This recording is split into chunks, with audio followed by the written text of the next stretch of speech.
up, y'all, ladies and gentlemen? Welcome to the WAN show. We have a terrible show lined up for you this week. We have nothing. So it'll be a great show. That's how it works. Yeah, I know. It always seems to work out that way. That's the law, yeah. The big topic that is enveloping the techosphere this week is obviously GeForce cables melting to the meltoning. So we'll be talking about what's going on with RTX 5090 cables, including, I think, someone on our team threw it in the CT scanner so we could have a look at what some folks are talking about out there with the PCB design and the shunts and all of that. What else we got this week? I called the guy. I called the guy. And if you're not a regular viewer, you're going to have no idea what I'm talking about. But if you are a regular viewer, you're going to be pretty excited. The guy has been called. What else we got this week? Zotac copied our verified actual gamer program, which, if you're new here, is actually pretty old at this point. Yeah, I know, right? Which is kind of weird 30 series. to even think about, but still. And Steam distributed malware? Ooh. Sure. Like 4 people?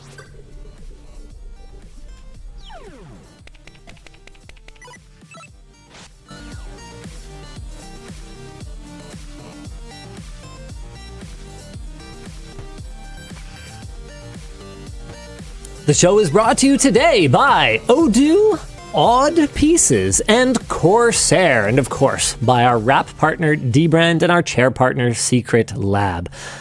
They really don't do a good job of living up to their name. Secret Lab? You can't really be a secret. Very public, well-known if you're lab. advertising all the time. Yeah. Bad job, Secret Lab. Well-marketed lab. Speaking of bad job, let's jump right into our first topic today, GeForce cables melting to the meltoning.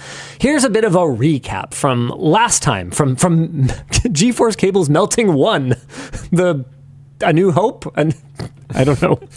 When the 4090 launched, we saw lots of reports of cables melting. NVIDIA, their story pretty much boiled down to it being user error, either people seating the cable incorrectly or installing poorly constructed third-party cables. Part of the issue was that to get their fancy new connector to fit in a lot of cases with the way that it stuck out directly off the top of the card, the cable ended up pressed against the side panel, straining the connection. Now, CableMod made some 90-degree adapters that people hoped would fix the problem, but long story short, they didn't, and CableMod ultimately recalled said product. Newer 4090 models attempt to solve the issue by repositioning the 16-pin power connector. Also, the 12-volt high-power cable design was updated to 12-volt 2x6 for 2025. It has shorter sense pins and longer conductor terminals to help ensure that all of the power carrying cables are all the way in before the sense pins will say, hey, yeah, we've got a connection. CORSAIR currently has at least 6 blog posts about 12-volt 2x6 or 12-volt high power, which adapter you should use, and how to connect cables to your power supply. Now, I'm going to take a moment here and go off the sort of notes provided to us and say, hey, if something's this complicated, is the problem maybe you and not me? Anyway, sorry. I digress.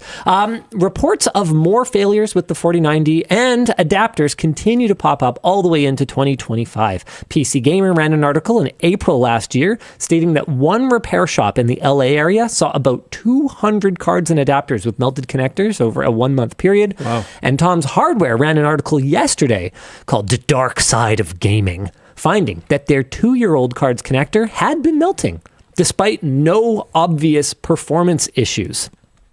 Now, it's time to fast forward to a day after yesterday. And it's time to talk about the 5090.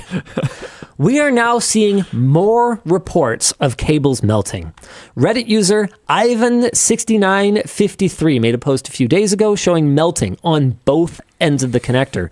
Ivan claims that it was securely fastened and clicked, and that he was using an older Mod DIY third-party cable. Mod DIY has released a statement that you should upgrade to the latest 12-volt 2x6 cables for RTX 50 series cards. YouTuber Toro Tocho, let's go with that, reviews, released a video on February 9th claiming that the wiring burned due to a bad connection because of wear on the 12-volt high-power connector. States that the power supply was very used. Der Bauer has tested one Founders Edition card, so it's a 5090, with one CORSAIR cable, and says that there was uneven current distribution across each pin. And this is where things start to get a little bit complicated. Yeah.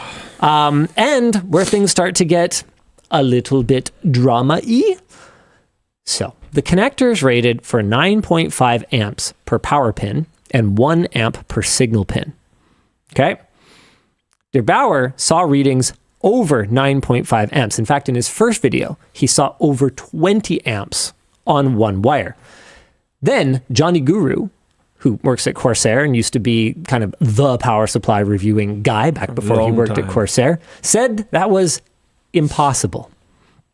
In Der Bauer's second video, he said, "I will show you what is possible," and cut 4 wires while the card was under load, measuring about 50 amps between the remaining 2 wires, demonstrating that while that is not in fact something that you should do and is not representative of a real world situation, hopefully, that it can in fact run more than 9.5 amps over one wire. He said that it still worked because the sensing pins only check to see if the sensing pins are plugged in. And if they are, the card will try to draw whatever power it's supposed to. It doesn't check how many power pins are connected. And you can see that about 12 minutes into his video if you check for yourself. Dan, do you want to throw that in the various chats? It's the one that's hyperlinked in our notes here. He then plugged in a new undamaged 12-volt high-power cable from CORSAIR, and the load was distributed evenly. So what he has kind of shown kind of validates what some others have said, and that is that this might just come down to bad cables. But what he has also shown is that there's still a problem, because you can't guarantee... One quick set. Yeah. Did you say that he cut the cables while it was under load? That's what my notes say.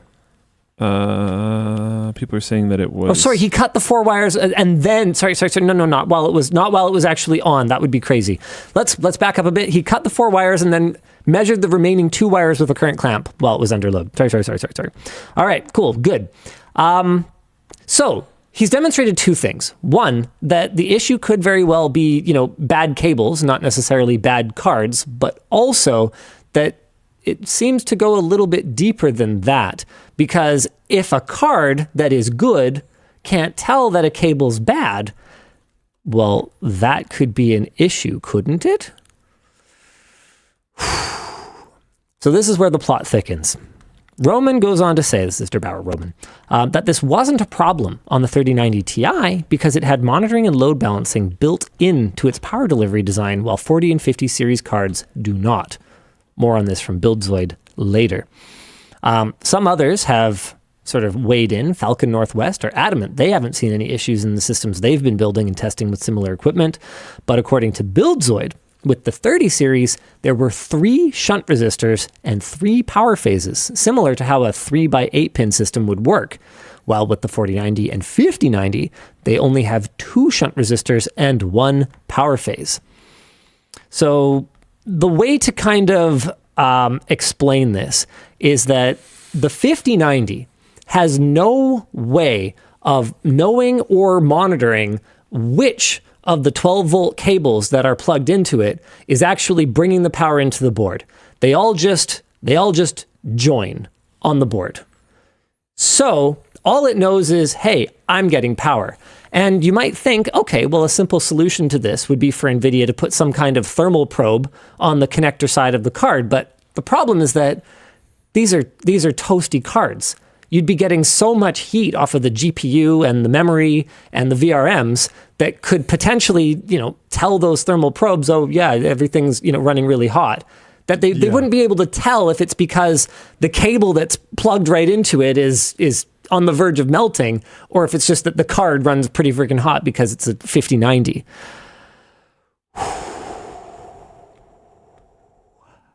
Yeah. I don't know. Do we have our CT scanner time? Oh, okay. Hold on a second. Blah, blah, blah. NVIDIA, for their part, I did reach out. NVIDIA has said, well, here's the situation. I'm paraphrasing here because this is not like official, but they're basically like, we don't have any of these cards back yet. We need them back so that we can do failure analysis on them, and that's fair enough. But I am sort of worried for NVIDIA's sake here that when they get them back, what they're going to find is that if someone plugs in a defective or poorly positioned, poorly seated cable, that they have not built the appropriate mitigations into this card, and it could continue to be a problem. They do say that very few cards have been impacted, but that doesn't mean that very few cards will ever be impacted. Okay. Oh, this is awesome. So it's CT scanner time. We CT scanned a 3090 Founders Edition, a 4090 Founders Edition, and a 5090 Founders Edition. Below are the scans. They will all have a bookmark in the bottom left panel called 12-volt high-power connections, which will show the connections to the board. Okay, these scans are 10 out of 10, but I took bad screenshots in a Google Drive here. You can't quite make out PCB components. All right, so I am seeing these for the first time because they've been working on this in the lead up to WAN show. So good luck, everybody. Oh, these are going to take a minute to load. So here's a 3090. Mine has maybe loaded faster. Oh, okay, let's go over to Luke's screen. Sick. And basically, what we're looking at is this one looks like it's split into two groups.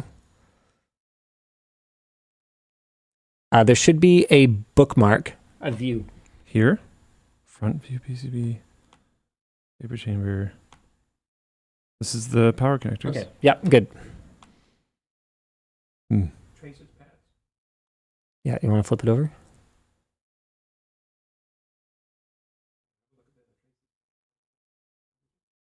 Traces pads? Oh, here? There we go. Nope, not that one. I don't think so. Okay, go back to the 12-volt high power. Okay, I got someone in chat saying that looks like 3 shunt resistors to me. The claim from Buildzoid is that 3090 should have 3. So I guess that lines up. Okay. Okay. All right. Now let's go to the 4090. Have you opened that one already? No. I'll click it now. Man, I love this CT scanner. This is so cool. I'm going to preload 5090. Perfect. Okay, we're coming back to my screen.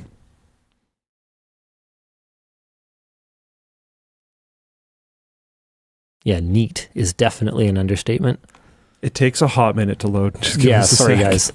guys. This is a really rough scan, but the pins are separate at least from the connectors. What our notes say here. That is a pretty rough scan. Okay. There we go. Where's our... Okay, da-da-da-da. Okay, so this one...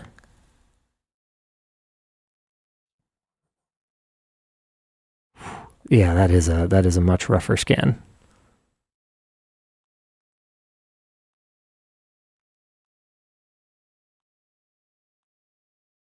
Let's turn our attention to the 5090 because Lucas showed me this one before the show. Okay. So this is the... Oh, do you want to do mine? I have it already. Yeah, go for it. So here, the issue is that the connections are all just tied together into a single bus. So what Lucas was showing me before is that basically all the 12-volt pins just go into a single power plane, and all of the ground pins just go into a single ground plane. So what this means is that the board has no way of knowing which pin is carrying all the power in. So if one of them has a poor connection, one pin has a poor connection, then what will happen is that pin will heat up.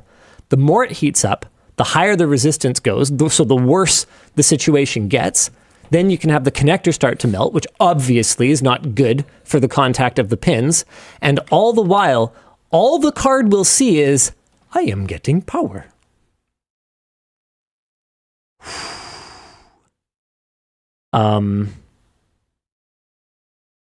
Not good. Isaret in the Floatplane chat says, Linus, so if you have common power planes, Why use a connector that is prone to differential amperage due to resistance? Well, let me tell you. You'll have to ask NVIDIA that. Yeah. Their board partners don't appear to be doing so. BuildZoid's diagram shows that the RTX 4090 Matrix and 5090 Astral both actually use a different approach that would allow it to detect if one of the pins is carrying too much amperage. This doesn't look great. The only defense that I can see for NVIDIA in all of this is that this power connector is technically part of the CM5 industry standard and should be safe at power levels up to 600 watts. But here's the thing, Luke.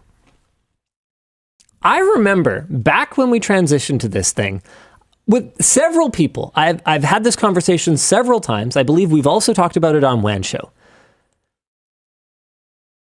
With my limited understanding of electrical engineering and electronics engineering, what I know, both dropouts, by the way, is that more surface area, more the better. Right. When it comes to mating surfaces for an electrical connection. Sure. Yeah. So why was it that when NVIDIA recognized that we were moving to a point where GPUs were going to require more and more power, what possessed them to go for smaller little tiny pins instead of the big pins we had already? Yeah, I don't know. I still don't understand that, and I have yet to have anybody explain it to me. If we moved, say, to 24 volt at the same time, sure, I'd be far less concerned. But we didn't. So what and like NVIDIA is the one entity other than Intel, sure, Intel as well. NVIDIA and Intel are the two entities that can sort of just declare that we are going to use a new connector. You know, they need some. Intel can still do that. Historically, maybe. I mean, they are the maintainers of the ATX spec. So, you know, there is that. But okay. Anyway. Okay, historically then, Intel and NVIDIA, to just unilaterally make a decision that we're going to use this connector now. So they could have decided on any connector. They could have designed, you know, with a consortium or with some input from others, they could have designed their own connector. We could have gone with, you know, some variant of the larger, older style pins that are also used in CPU power connectors, EPS, ATX, 12 volt, all that stuff. They could have used those same pins and receptacles, and they could have added the sensing wires that are actually a pretty cool part of the spec, because as long as people don't just jumper them to fool them, theoretically they communicate between the power supply and the GPU so that you don't have a mismatch where you've got a super hungry GPU and an inadequate power supply. That's the theory behind it. But the whole thing where the new connector was, you know, like rated for more than the old connector, to my like monkey brain, I'm kind of looking at it going, why? Yeah, why was that? Why exactly was that when you've got this obvious potential issue here? Super Whisk says, why not just have a connector with two giant spades if it's going to be that way on the inside? Yes. I kind of. Yeah. I can't claim to know. So much of this is just like, it seems obvious to me, but I don't know a lot about this. So I'm assuming there's like gotta be something else going on. Like I bought a bunch of these RC LiPo battery connectors.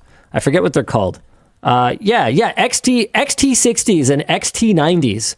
Like if you're going to design the card like that, why don't we just use these? These things are sick. Very chunky. These things are great. And they like won't. Yeah. Jabe Fife says the XT60 connector can do 30 amps at 500 volts. Yeah, why don't we just use that? Because, like, yeah, you're going to have the same issue where if it's not connected properly or whatever, then you won't have the same issue because you've just got two giant pins. Yeah.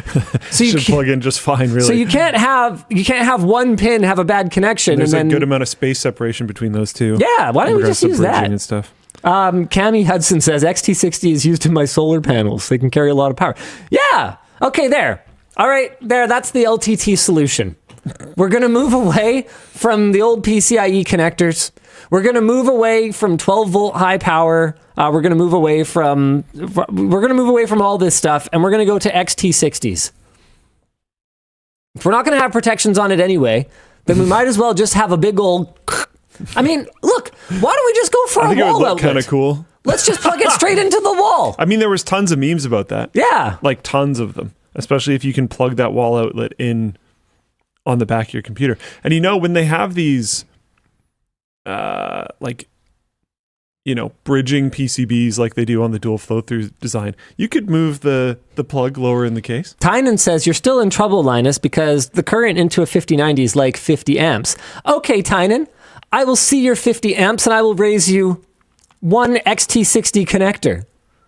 Dual XT60 connector. It's almost like we had a solution for this before, where you just have multiple connectors if you need more current. We could also just go to XT90. How many amps can XT90 do? Hold on, XT. That thing is chunk. That thing's chunk. Are they safe for... The rated current is just 40 amps. However, the response on ESK8 forum says, I wouldn't worry about drawing more than that. The XT... Oh, someone else says they're spec'd at 90 amps for the applicable RC power range, which is generally low voltages of 11 to 24. Okay, so why don't we just go to XT90? What about something like Speak-On? Have you seen a Speak-On connector? You're going to have to give me the spelling. Speak-On, one word. Oh, okay, sure. I think I found it. I mean, yeah. And they just twist, lock in, and click. Let's go. And you can get professional ones. These are actually huge. For $6.25. These are enormous. No problem. These are so big. That'll be your 6090. Let's connect a water hose to my graphics card. Pretty much. I don't know, man. NVIDIA might have some defense for this. I don't know what it'll be, but I just don't see how, after all this drama, it just didn't seem obvious that these are fragile little pins and we just shouldn't. And again, I'm not an engineer.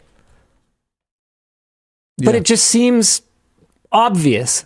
And it's one of those things where not only does it seem obvious, because sometimes science is a funny little bitch sometimes, where something can seem very obvious to the layperson, but when you get into the actual science of it, that seemingly obvious explanation is totally stupid, right? But not only did this seem obvious at the time, but it has worked out that it was bad. We have seen in the real world that can we just stop? Is that an option? Maybe NVIDIA could this would be a great mitigation. NVIDIA could call up all their partners tomorrow and say, hey, it. Put whatever power connectors you want on the new card designs. Yeah. We're over it. We're over it. So they can keep this with their FEs, but everybody else can move on. Because every power supply still needs to have PCIe power connectors on it for older GPUs and for AMD GPUs. AMD hasn't adopted the standard, and neither has Intel, who maybe even is a relevant player at this point. Maybe. So 2 of the 3 relevant players in discrete GPUs have not adopted the 12-volt high power or 12-volt 2x6. So, it's not like the whole industry moved on and, oh my goodness, everyone who bought a power supply in the last couple of years it's a brick now because they're not going to be able to plug in the RTX 6090 or whatever. No, everyone still has PCIe power connectors. So, yep. So NVIDIA they could call up all their partners and just say, okay, forget it. Use whatever you want. We're going to do our thing or whatever because all the power supplies still support this connector. Or better yet, we could just not. Sorry that we were such control freaks about this. Maybe we shouldn't have been because this honestly didn't work out too good. Speaking about calling people. I called the guy. You called the guy. I did call the guy. So I made some notes. And look, the guy is under no obligation to help me with any of this. And it was extremely gracious of him to give me some of his time. Not everything that I wouldn't hold him to anything that he said, but he definitely gave me some valuable information. So the first thing he told me is that this particular vessel has been for sale for, he thinks, possibly much longer than 23 weeks. That ain't a good sign. Yeah. Especially if you factor in that it supposedly got a complete refit in 2016 and was nicely updated in 2022. That seems to suggest that very shortly after it was nicely updated, they attempted to sell it, which either tells us that the update didn't go so good, or it tells us that they updated it to sell. Which is not, I mean, you've shopped for a house before, as have I. Tell me this, riddle me this. Do you want the house that got an update to prepare it for sale? No. No. What did you cover up? Why did you cover it up? Why did you paint it? Yeah. What is that paint hiding? What is hiding under there? Show me. Okay, so that isn't good. The other challenge that he brought up to me is, okay, so he also validated that my assumption that part of the issue with this ship is that anyone who can afford a vessel of this magnitude, like here, look, guys, just for perspective, okay? I know 123 feet doesn't mean anything to a lot of you because you're European and use sensible units, right? So let me just put it in context, okay? The size of this vessel. See this up here? See these little like yellow and green things up here? Those basically dots. That's this. That's a whole like barbecue area. This thing is freaking huge. It is enormous.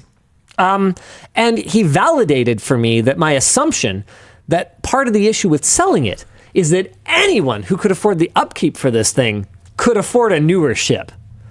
And he also pointed out, even though I hadn't really thought of this, that anybody looking to charter a vessel of this size with that kind of budget, they might want something newer too. Now, I think we could get around some of that if the idea was that we reno it, we turn it into the gaming yacht. I think that would be a pretty unique selling point, and people aren't going to check if it was built in 1990 or 2090. I don't think it'll really matter if it's got all that stuff on board. I would care if it was built in 2090. Well, okay, yeah, fair enough. I would care a lot. I meant like in the future. I would charter that boat, I think. That's fair. Yeah. So the point is just that, it could impact not only our ability to sell it when we're done, but it could also impact our ability to get any revenue out of it once we've finished our renovation. So we might end up, buying this thing as a project and just completely being out that money with absolutely nobody wanting to use it. Yeah. And I got to be honest with you guys. Does this look like tanned skin?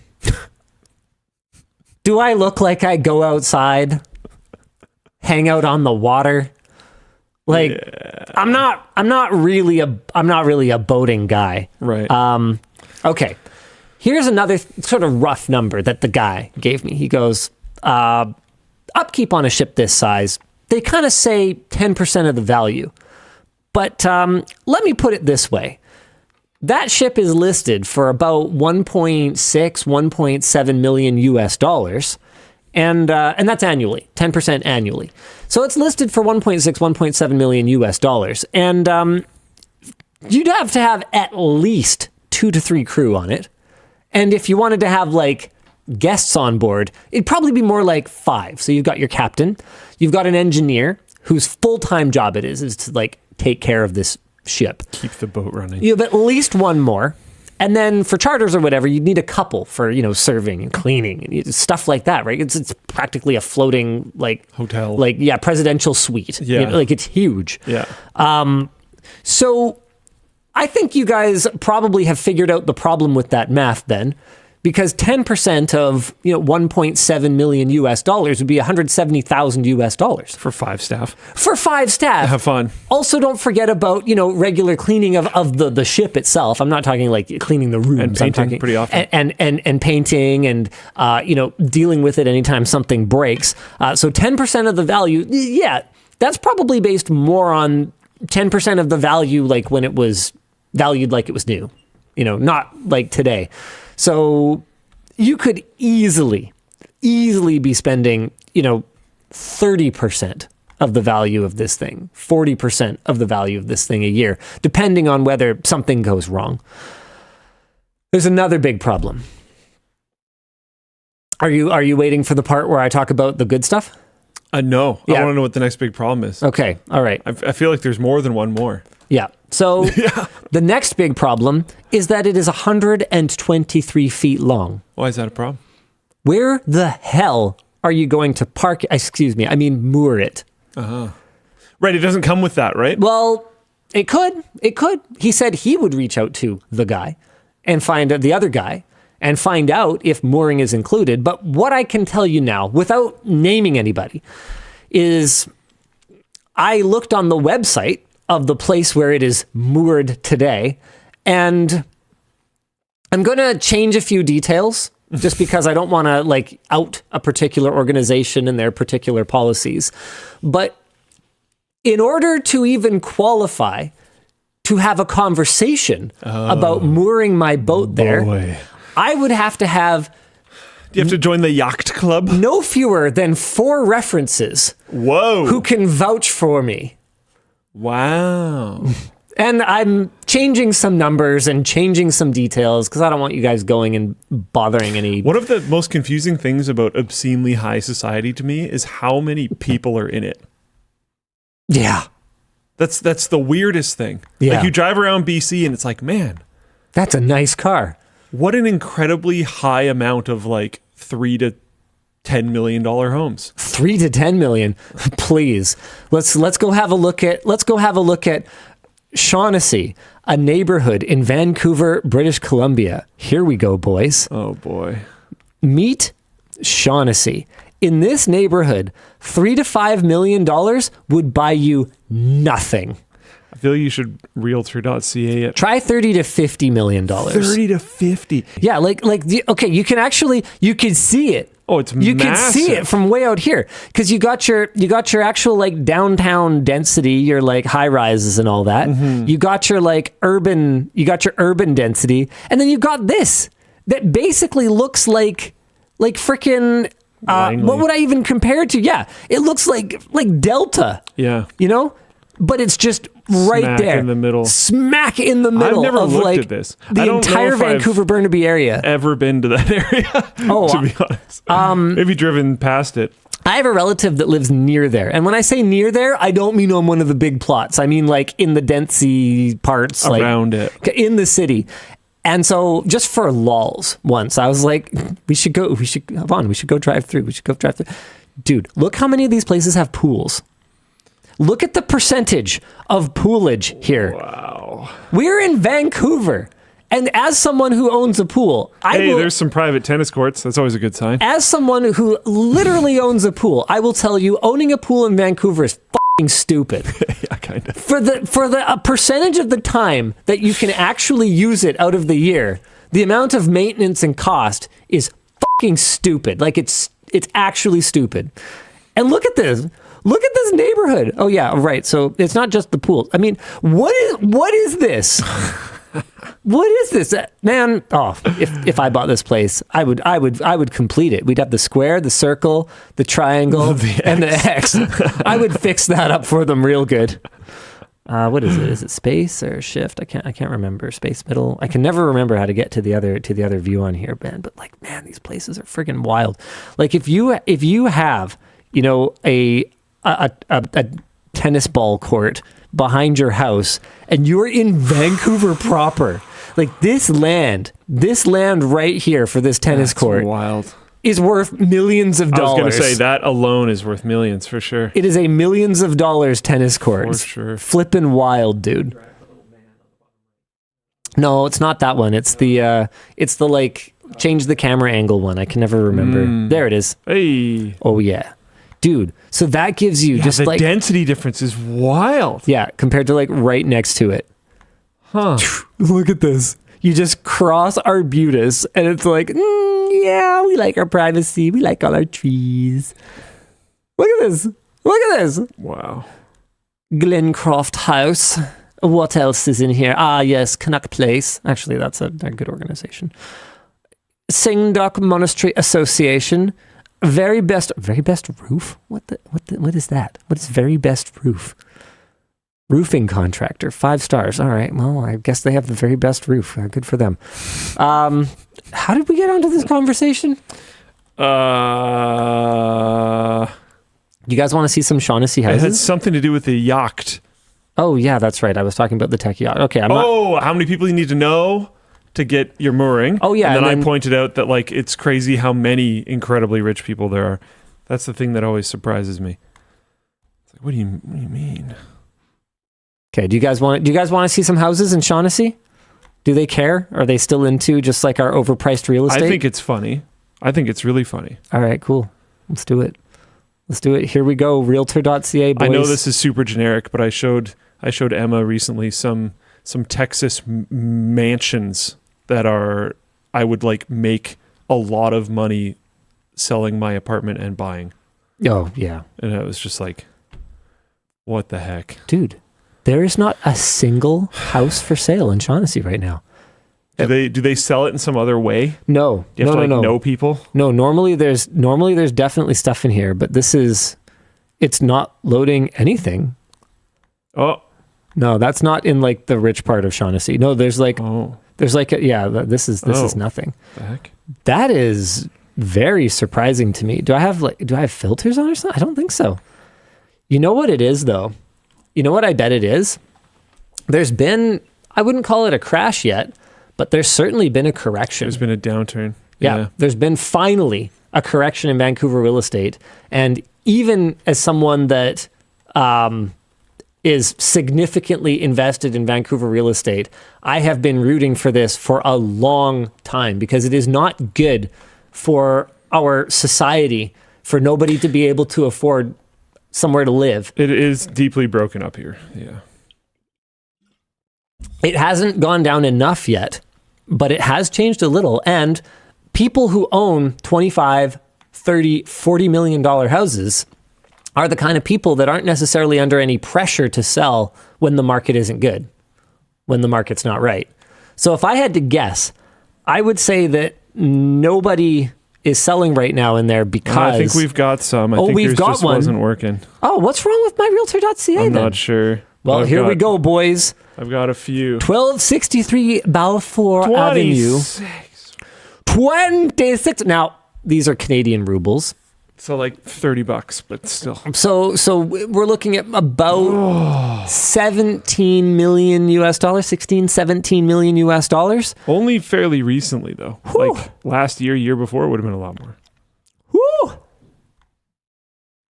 I too like a glass vessel on my table with a lazy Susan. I prefer that. Look at this room. What color would you like it? Wood. How much wood? Yes. Okay, sure. If they had more plant instead of one plant, I think it could work pretty well.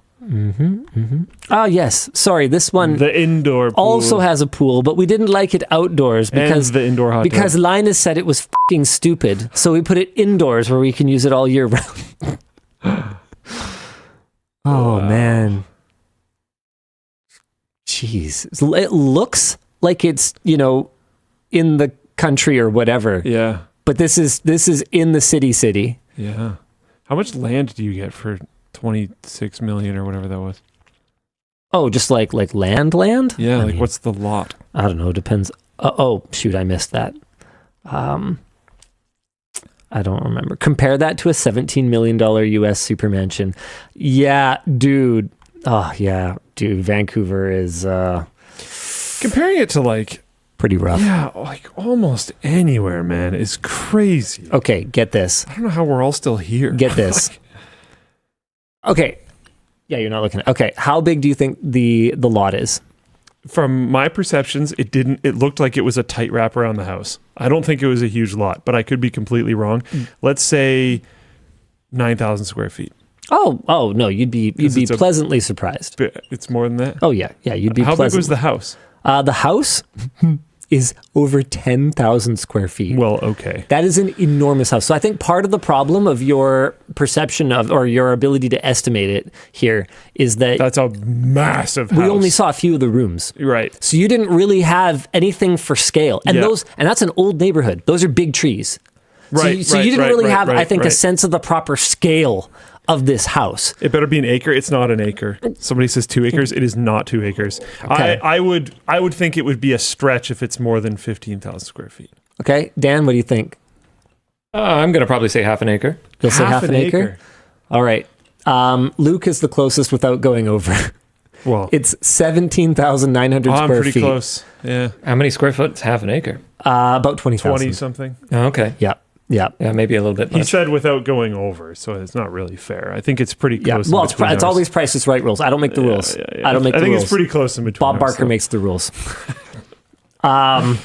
Anyway, that's been listed for 84 days, so clearly nobody's buying it for that price. But it also is not outlandish for what you see things priced for in that neighborhood. It's flipping wild, dude. It's flipping wild. All right, what else we got going on today? Some merch messages. Yes, merch messages. If you guys want to interact with the show, that's the perfect way to do it. We don't really do Twitch bits or super chats. We do merch messages. They will go to producer Dan. Haha, we brought him back. Who is going to be getting a lot of merch messages today, because the keen-eyed among you will have noticed this already. But we launched not 1, not 2, but 3 new products today that are similar to, but legally distinct from, Yes. some inspiration that we got from a small software company. Yeah. Not small in a literal sense, small in a Somebody even naming say, sense. like almost like maybe a little bit bigger than Nano. Yeah. Yeah. Bigger than Nano, but smaller than Dessa. Yeah. Real small. Small software company. We've got what we're calling, hold on. Here we go. What we're calling do we have a name for them? Sure. Okay, yes. We've got names. Good. Okay. So each of us is modeling one of our 3 new shirt designs, starting with doors. So if you look very carefully, you'll notice that these are in fact doors. They actually have little handles on them. Of course they do, because they're doors and You would not need one on a door. because they're doors and not windows, and how else would you open them? Yeah. Okay? So we've got the doors design, which I am going to be modeling for the rest of the show. We've got the brick design. There you go. Comb that. Hold on a second. My notes went away. I accidentally bumped them. We've got the... Oh, wait. We call this one Maze. That one's called Maze. Oh, yes. And Yes. and we've definitely added something to it. There's a kitty. What? Did you notice the kitty? Oh! Amazing. Oh! Get it? Oh, my head Just yeah. Okay, we're really good at this. So there's a little kitty that's there sometimes, like there. Is that the only one? Oh, there's more. Yeah, there's a little kitty here. Little kitties are they're there. They're in the maze. That genuinely adds a lot. Yeah. So there's like a little kitty. That was a Lisa innovation, if I recall correctly. That's fantastic. Transformative art. Yeah. Yeah. On my left shoulder? Yeah. Yeah. I'm sure there's a kitty somewhere there. Yeah. Oh, little kitty. Oh, Got a little kitty back there. there we go. And then we also have the pipes party shirt. So Dan is modeling that one. Let's go. If you look closely, you might find some fun Easter eggs in that one as well, but we'll let you guys sleuth them out. Not only are these S-tier conversation starters, but they're made of a silky soft, breathable viscose fabric for all the comfort. They are available now at lmg.gg/screensaver. And I've got a little video to show you guys too. What? We've got a video? Yeah, we were supposed to play that first, but we blew right past that. Oh, way to go, Linus. Anyway, there's a... Sick. Yeah, hell yeah. That looks like a real photo from like way back then. Oh, Like my goodness. Oh, these all do. Okay, that's pretty cool. That's pretty Dude, cool. these are great. Oh my God. That's so amazing. They did a really good job of making it feel like is so from that good. time. This is so good. That's the red solo cups. Oh my goodness. Okay. All right, Dan, play the video. Let's do it. All right, let's go back to you That's guys here. amazing. Whoop.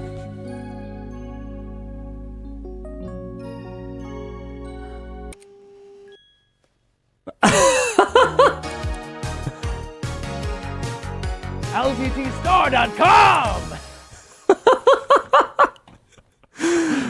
Oh man, That's fantastic. When they pitched these in merch meeting, I was just like, yes, now, do it now.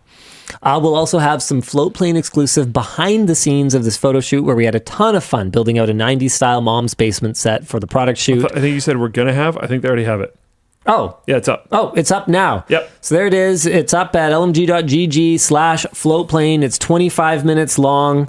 Floatplane exclusive. People are loving it so far. 65 likes, 0 dislikes. That went up, I guess, about an hour ago. Yeah, cool. Okay. Awesome. Great job to the team on getting this product launched.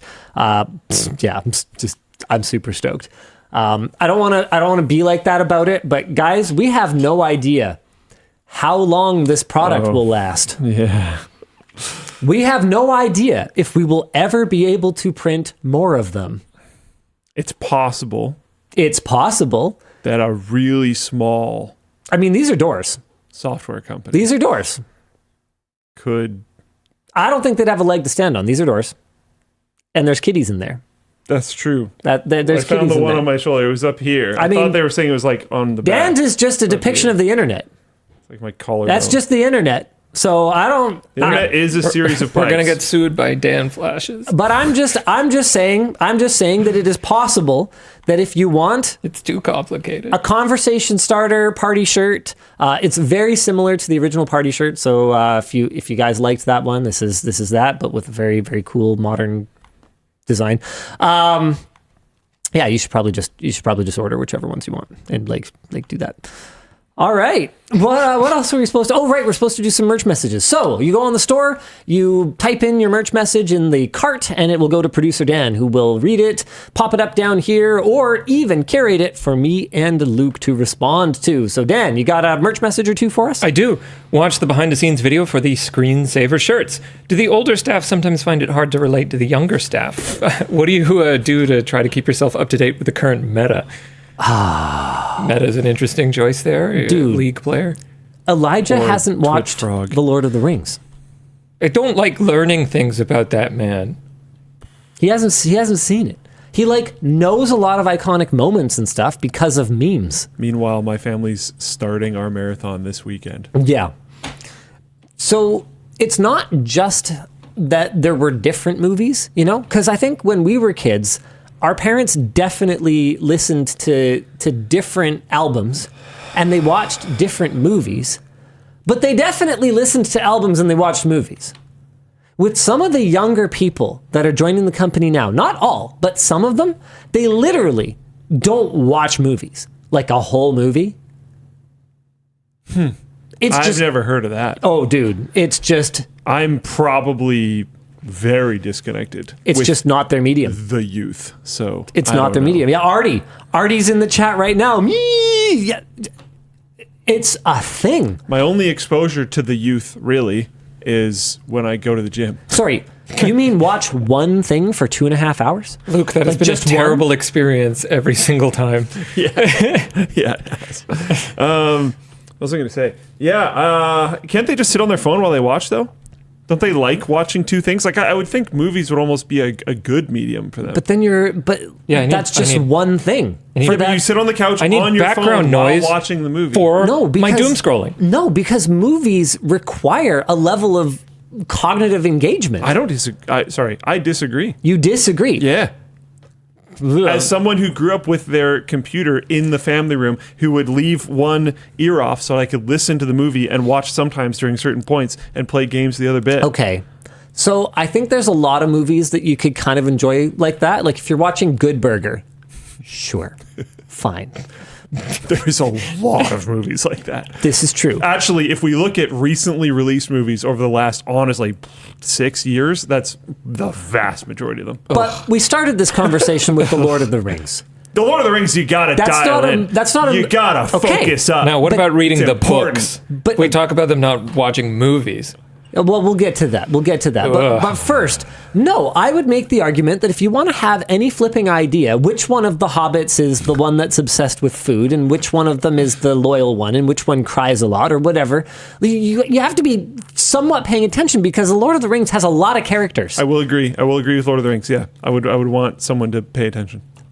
My firstborn didn't make it through the Fellowship of the Ring. Oh! How old was he when you tried to do it? About a year ago. Oh. With that said, I probably made a significant tactical error. Did you overpromise? I gave him the extended edition. Oh. They're worse movies. I'm sorry. At least you have one less kid. We will definitely be to worry watching about. the extended edition. And that's great, and that's fine, and I'm glad you love them, but they're pretty slow. Yeah. They're pretty slow. Yeah, Linus canceled. Oh, bloody hell. I knew it was going to happen. It was prophesized. The books thing, yeah, I mean, I think we've talked about I this started with the books just to flex. So did I. I think we've talked about this on... The Hobbit is what got me into reading at all. I didn't like it very much, and then... Hobbit's sick. I started going with The Hobbit. Get to Tom Bombadil. I can't make it through Tom Best Bombadil. character. And nobody makes it through Tom people Bombadil. hitting Ivy League universities that have never read a book. Oh, I'm pretty sure we've talked about that on WAN show. That's wild to me. Yeah. Yeah, the prof will give them their like reading assignment for the first week or whatever. Like, what? Like, and they're like, what? Like the whole thing? Like, sorry, you mean These days, honestly, I doubt they even say what. They just feed it into ChatGPT or whatever. Summarize this book for me, please. Thank you. I need talking points for an essay. Oh, good talking points. Please write that for me. Thank you. I had to do Machiavelli. If you had never read a book before, imagine coming out of that and thinking that this was not a manual. Especially as a business major, everybody was like, "This guy's got some really good points. I'm going to do all of this." Yikes! Okay. Machiavelli's in the new Civ game. Wait, did we ever actually finish the tech yacht conversation? I Tech yacht. don't know. You went on to like mega mansions. Okay. They are related. Okay, there's a couple more things that I just want to wrap up on the tech yacht. We'll come back to this message. We'll come back to. Well, no, wait. Did we answer this merge message? No, let's just finish the yacht and then we'll come back and talk about this. I told you it's going to be a good show because I allow this. Structure. I allow it's this. Be fine. It is my design. Go back and talk about your boat, Linus. So the guy told me that yes, it would be possible to haul it out of the water and dry dock it and work on it on land. Okay. He called it, what did he call it? On the hard. We could work on it on the hard. Oh. Yeah, this guy's a boat guy. I'm learning the lingo. You landlubber. Makes me feel good. I'm learning the lingo, so we could work on it on the hard. But he did say that it would be a lot cheaper to work on it just docked in the marina. Yeah. Because anything other than painting is probably cheaper to do in the water because they're going to bill you by the day that you have it in their friggin' shipyard because of the size of this thing. You can't just put it on the side of the road and work on it or whatever. It is billed by the day. If you don't do it on the hard, how do you paint the hull? That has to be done on the hard. Yeah. Okay. Yeah. You said it would be cheaper or whatever. Well, you wouldn't work on the interior. Right. Size of it, major impediment to moving it, blah, blah, blah, blah, blah, blah. He said that chartering, even if they decide to take your ship, like a charter company, they'll prioritize their own ships. Yep. And you'd have to run it yourself. They're going to take a bunch of money for managing it. So basically, you'll be lucky to break even on a per transaction basis. That's something that I found out on the plane side as well. Unless you're pretty much running your own company and your own crew, it's not really practical. So either way, I think the reasonable conclusion is that regardless of whether we go tech yacht or tech plane, we need more than one of them. Oh. So we'll have our tech fleet, and we can really take advantage of the economies of scale of having more than one. Well, you know a guy now. A bulk deal. It's like Costco, but for yachts. I think this yacht already is big enough to be the Costco pack. Yeah, it's probably about the same square footage. Yeah, when they're The Floatplane company, I don't remember what they're called. They have a hilariously similar logo to us. I don't know if you've seen it. They're in Vancouver. What are they called again? Company in Vancouver. Harbor Air? Oh, that sounds about right. But then now I'm seeing a logo from them that looks really normal, and I've seen a logo from them that looks like our logo, but just vertical. Would make sense for a floatplane company. It kind of would. But I don't see it now. But apparently, as far as I can tell, they make a pretty solid amount of their money from like commuters from Vancouver Island to Vancouver proper. yes. So what if you did like small, you have to compete with them. They're very entrenched. Yeah, that might not be a good idea. Yeah, no, I think I just won't do that. They seem like they're happy doing their thing. I mean, if you chartered it from here to Nanaimo or something like that, your prices might be less than BC ferries, but Oof. and actually run on time. And you probably have better food. Oof. You wouldn't be able to take your car though, although you probably can't do that very often on BC ferries either. They have triple O's on some of the ferries. That's not that bad. Fine. I don't mind a triple O's burger. All right, what the heck are we supposed to be talking about? Is that it for the yacht? I think that's it for the yacht. Basically, With how cheap it is apparently to fly from, Yeah, it's pretty reasonable, isn't it? it might be cheaper to just like get real estate on the island and then fly to work every day. not bad. It's not expensive, yeah. That's crazy. You'd have to park a car. How does that even make any sense? How can you like? They fill the plane. Oh, okay, that helps. It's not a solo flight. They're like timed departures. Oh, okay. Yeah, But it's just a ferry. It's an air ferry, basically. Yeah. And that costs about also known as a much. ferry. Get a half bell. That costs about as much as taking the normal ferry. Yeah, like Tynan pointed this out, like living in Calgary and flying to UBC instead of renting in BC. There's a kid that did that. Yeah. That's a real story. Yeah, I heard about And that. it was like financially reasonable, which is completely absurd. Unhinged. It just shows like how broken real estate is here. It needs to like plummet. It needs to. Kruz says, "How can Linus not know this? Because I don't commute via Floatplane between the island and the mainland." Oh man, because I just don't know that. I've never had a reason to do that, man. I think I would move for like personal drone, like the Floatplane thing. That doesn't seem that practical because with the embarking and disembarking and the fact that they're probably dropping you off in like the Vancouver harbor and all that. Oh, it's wicked fast. Is it? Oh yeah, the embarking and disembarking is wicked fast. You're not doing customs. There's you're no not security. Doing, I know you're not really. doing customs, but You there's got to meet be them security. at the gate with your ticket, and we did it.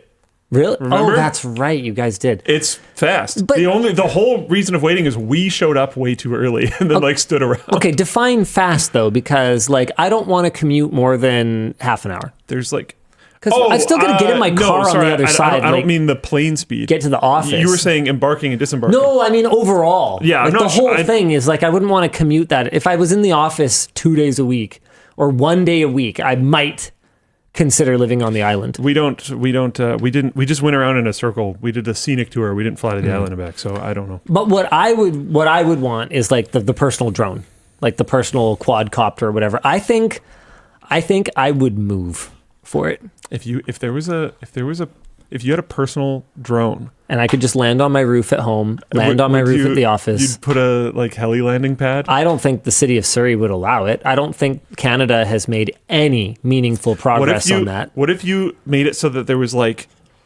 horizontally opening doors? And you like landed in a bay. I don't even need that. You're not landing on the roof. I'll just go down by a ladder. Like I don't need anything like that. But then you're not landing on the roof. I mean, my issue is just the city of Surrey wouldn't even just allow us to do anything like that. There's no way our strata would allow us to modify our building. So it's a non-starter, like right out of the gate. Bribes. A strata, for those of you. I have an easy solution, actually. No problem. Okay. Crime. That is usually where it goes. In this case, Yeah, it it's an is HOA. that probably, but dressed up a little bit better. We got to bring back Linus Town. Oh my God. You can make your own. You can make your own law. Everybody is allowed to have a personal flying It's part of our religion. person drone. Yeah, we're still going to need to follow like Transport Canada, rules and stuff for air travel. And I don't think Canada. Sounds tough for them. I don't think Canada's made any meaningful progress on any of that. I think they've got some bigger things to deal with the Americans coming up here. Sounds like a good time to shoe in some opportunity. Jeez. Speaking of shoeing in, shall we finish this merch message now? Yeah, what even was it again? I don't even remember. I watched the behind-the-scenes video for your screensaver shirts. Do the older staff sometimes find it hard to relate to the younger staff? What do you do to try and keep yourself up to date with the current meta? Keeping yourself up to date, honestly, a lot of the time is as simple as just talking to people who are younger than you. Like, I am often surprised by how disconnected the other parents in my cohort are of the friends of my children. And I'm not calling out anybody specifically. I'm just saying that, like, I'll be like, I set up Discord for my kids. Like, I set up accounts for them and I set them up with a server and I kind of showed them, okay, here's how you do some basic moderation on your server and stuff like that. And then I'll talk to other parents and their kids are on Discord. They literally don't even know what it is. Like, they're on Discord with my kid and the parents don't even know what it is. And I'm like, Discord isn't an algorithmic social media platform. We've discussed this before on WAN show, and we kind of agreed that while it isn't algorithmic, so it doesn't have some of the same issues that something like Facebook or TikTok. It's definitely still social media. It's definitely still social media, and you've got like 9-year-olds on there. And you gotta be aware of what they're doing. You've got to understand these tools, and just being around younger people and knowing what they're using and what they're doing with it is extremely helpful. And that doesn't mean that I have to use all of it. Like, I have never installed Snapchat because I don't need a messaging platform that deletes my messages when I'm done. I don't send anybody dick pics, which is the only reason that I can think of. Even if you did, there would be a better way to do it because it doesn't really delete it and they can screenshot it. Mail. Yeah. Mail. Yeah. Like post. Yeah. Do you think that happened? That probably happened. Get out. That probably did happen. I mean, in the ye olde day. In the Polaroid days? I'm sure somebody. That probably happened. I'm sure somebody has mailed a Polaroid of their wang. And I bet you, despite it being like lower quality, they probably still didn't put much more work into it. It was probably still a like, wonk, and then just mail it off. I bet. Meet on the AOL chat room and just fax them. But yeah, and you know what? I think Yeah. I think a big part of it too is that we cover tech for a living and that we game. Gaming has become so age agnostic, and we used to think of it as a really bad thing. When you'd have like some kid on the voice chat that's annoying or whatever. Yeah. But now, I mean, I don't care at all. It can still be annoying, but it can also be a good thing because at least it means you're not disconnected. Kid. Well, yeah, and depends on the adult too. Yeah. Blake Maverick says Snapchat is good for video calling between Android and iPhone. There are so many solutions for that. You 1000% do not need Snapchat for that. Yeah. Skype. Get out. Hey, we're wearing the old shirts. I don't know what you're talking about. Yeah. No, they used to be, at that point, they were their own independent company. Did someone say gaming? Yeah, but you don't count anymore. Yeah, Elijah, you're not even young anymore. You're like mini boomer now. Mid to late 20s. Ew. Yeah. Ew. Yeah, I thought it was like 30. You don't fit that category anymore. All right. What else we got today? I have a second merch message. You've got a lot more than a second merch message. Good Lord. I have to Lord. read you a second merch message. They like these shirts. They are loving these shirts. They are loving these shirts. A second merch message has hit the bricks. What about second merch? You hit the bricks. Get out of here. Hi, DLL.dll. I had to recompile MOF files to fix WMI in Windows this week to get some functions in PowerShell to work again. That's Managed Object Format and Windows Management Instrumentation. What's the weirdest PC issues you've had recently? hidden office used yet? I haven't used it yet, but I'm very tempted sometimes. I walk up those stairs and I see the RGB calling to me. As for weirdest PC issue I've had recently, oh, dude, I'm sure there's something. Crap. Okay, it wasn't strictly speaking a PC issue, but I had an issue with my CarPlay yesterday where I was listening to music and it sounded like I was tuned into like an AM radio station that like I just barely had reception for. And I checked and I was on CarPlay. What is this? And turning off the car, turning off the phone, turning everything back on and connecting again, like fixed it. But I was like, I've never seen that before. I don't know how that would happen. Everything else about CarPlay was working fine. So clearly the data link between the phone and the car was fine. The only thing that has started making my car feel like and I can't tell if it's actually my phone or my car. Yeah. Because Emma's phone seems to connect to my car no problem. So it might be just my phone, but I'm having like Bluetooth issues, and that's actually pretty annoying at this point. But I have you know how I had that issue with my phone that I thought was just me, and it turned out a bunch of people in chat had it, where like when I would unlock my phone, it would just open the YouTube app and open Shorts immediately, and I was like, what the heck? I have another weird conspiracy theory, but this time I doubt even more than anyone else is running into it. Very, very close to the 5000 series GPU launch, there was a driver update that I installed. And now if I'm like playing a game, videos in browsers will have major issues. Like the video will stop playing, but the audio will keep playing, or it will entirely stop working and then have to load for a long time and then finally pop back in. Have and you tried going. Turning off hardware acceleration? I've tried a few different things. It's upset. Obnoxious. Turning off hardware acceleration usually helps, but then like you're turning off hardware acceleration. Yeah, which kind of blows. Yeah. Willing Spy pointed out there was that RAM that didn't want to train for a long time the other day. After the stream, there is more people. How does this keep happening? I don't know what that is. It's this issue is not new. NVIDIA had drivers that exhibit this behavior before. Oh.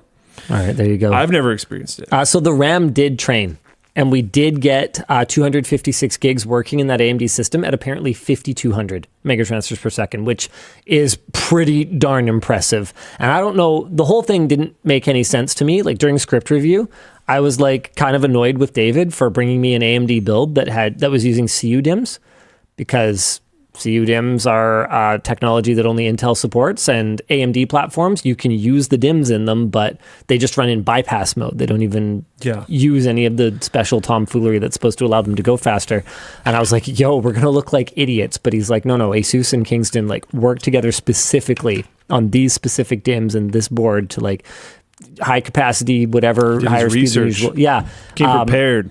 Well, ASUS sponsored the stream, and they wanted to show off these DIMMs because they like did this work anyway. It did ultimately work at 5,200 apparently after the stream, so that's pretty cool. I had a couple people say that apparently it'll switch over to Bluetooth LE mode, but my understanding is that the iPhone still doesn't do Bluetooth LE. iPhones don't support LE audio, sadly, is the first result here. LE audio is a new standard, blah, blah, blah, Feb 2024. Is this something Apple will be introducing? Yeah, I'm not aware of Apple actually supporting audio over Bluetooth LE, but maybe you guys can let me know if I'm mistaken on that. As a follow-up to chat talking about the issue that I had, apparently just everybody has it. Every version, somebody with a 5000 series GPU has it. Somebody with an AMD GPU has it. It seems to just be all over the place. Cool. Yeah. It's not LE audio. It's a different bitrate for call kit. Okay. Does sound like a Bluetooth glitch. Yeah. It wouldn't surprise me if it's a Bluetooth glitch, but it was definitely trippy because I felt like I'd gone back in time. It really did just sound like a badly tuned AM radio. It was wild. All right. What else we got for today? Dan, you got another merch message for us? Nah, we just let's do another topic and then we'll head into sponsors. We've got this announcement here. Should we do this now? Oh, sure. We recently built the ultimate sleeper gaming TV. It's pretty sick. It's got a PC with an RTX 4090. It's got a Wii U embedded in it with a spot for the sensor bar to mount at the top and a little flap that comes down so you can load discs in it. It's got a PlayStation 5 on this mount over here, and it even has a spot where a Switch can go in at the back. And I mean a Nintendo Switch, not a network Switch. There's also a network Switch, but that one's on the inside. I was going to say, both sound very realistic. Full disclosure, the Nintendo Switch mount's a little janky. And that only matters because I want to know if anyone wants to buy it. Because it's like super cool, but we don't want to store it forever? Yeah. So the bill of materials for this thing is about $12,000.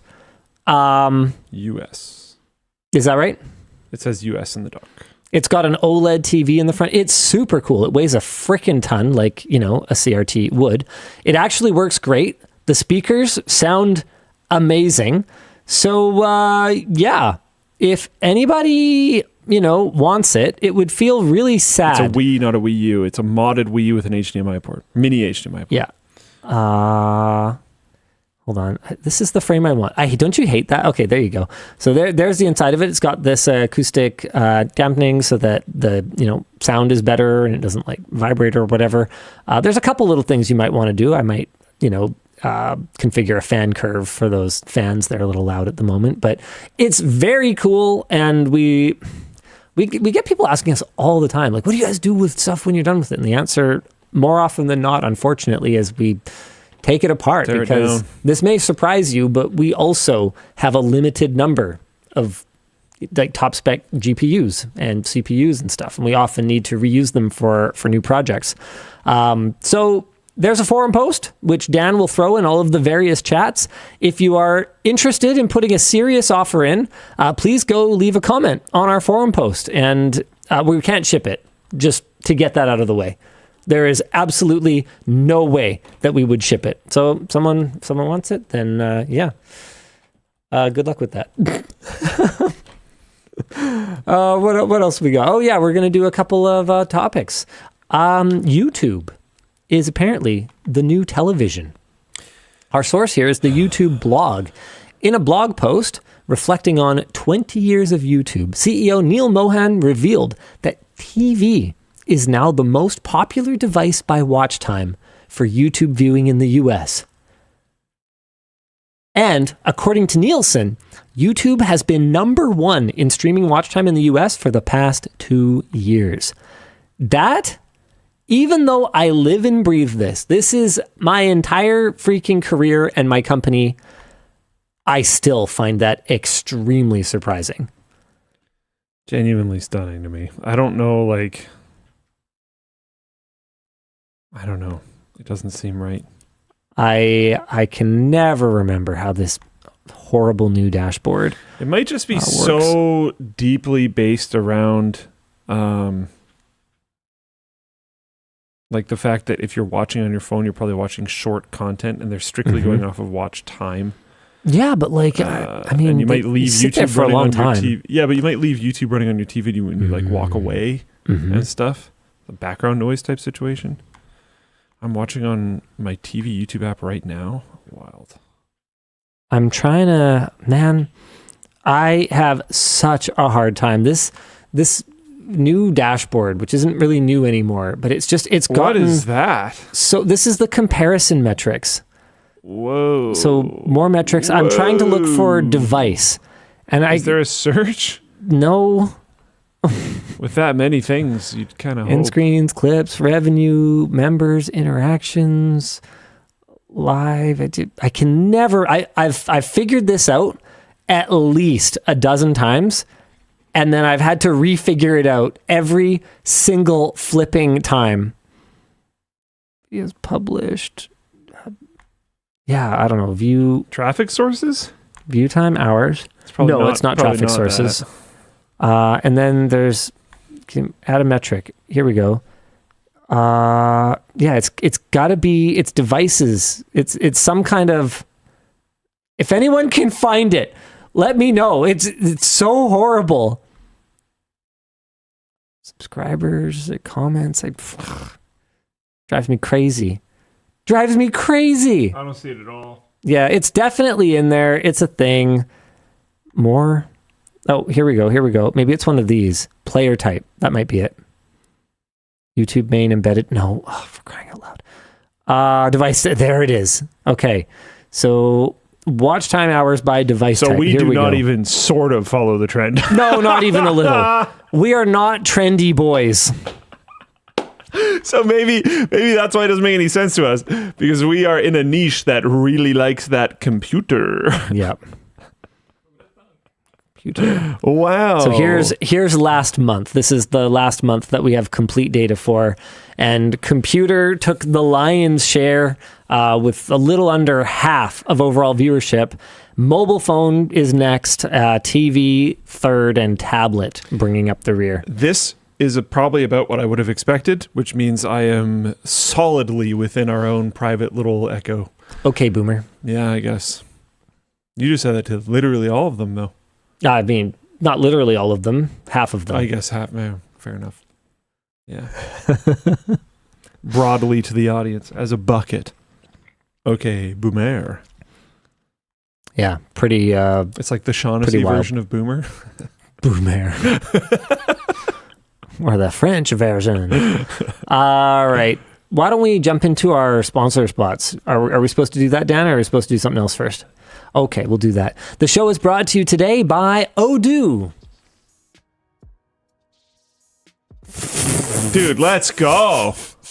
Are you out of breath from jumping between different apps at work? Don't worry, no more app hopping thanks to our sponsor, Odoo. Odoo offers all-in-one business solutions with apps for marketing, invoicing, HR, project management, and more.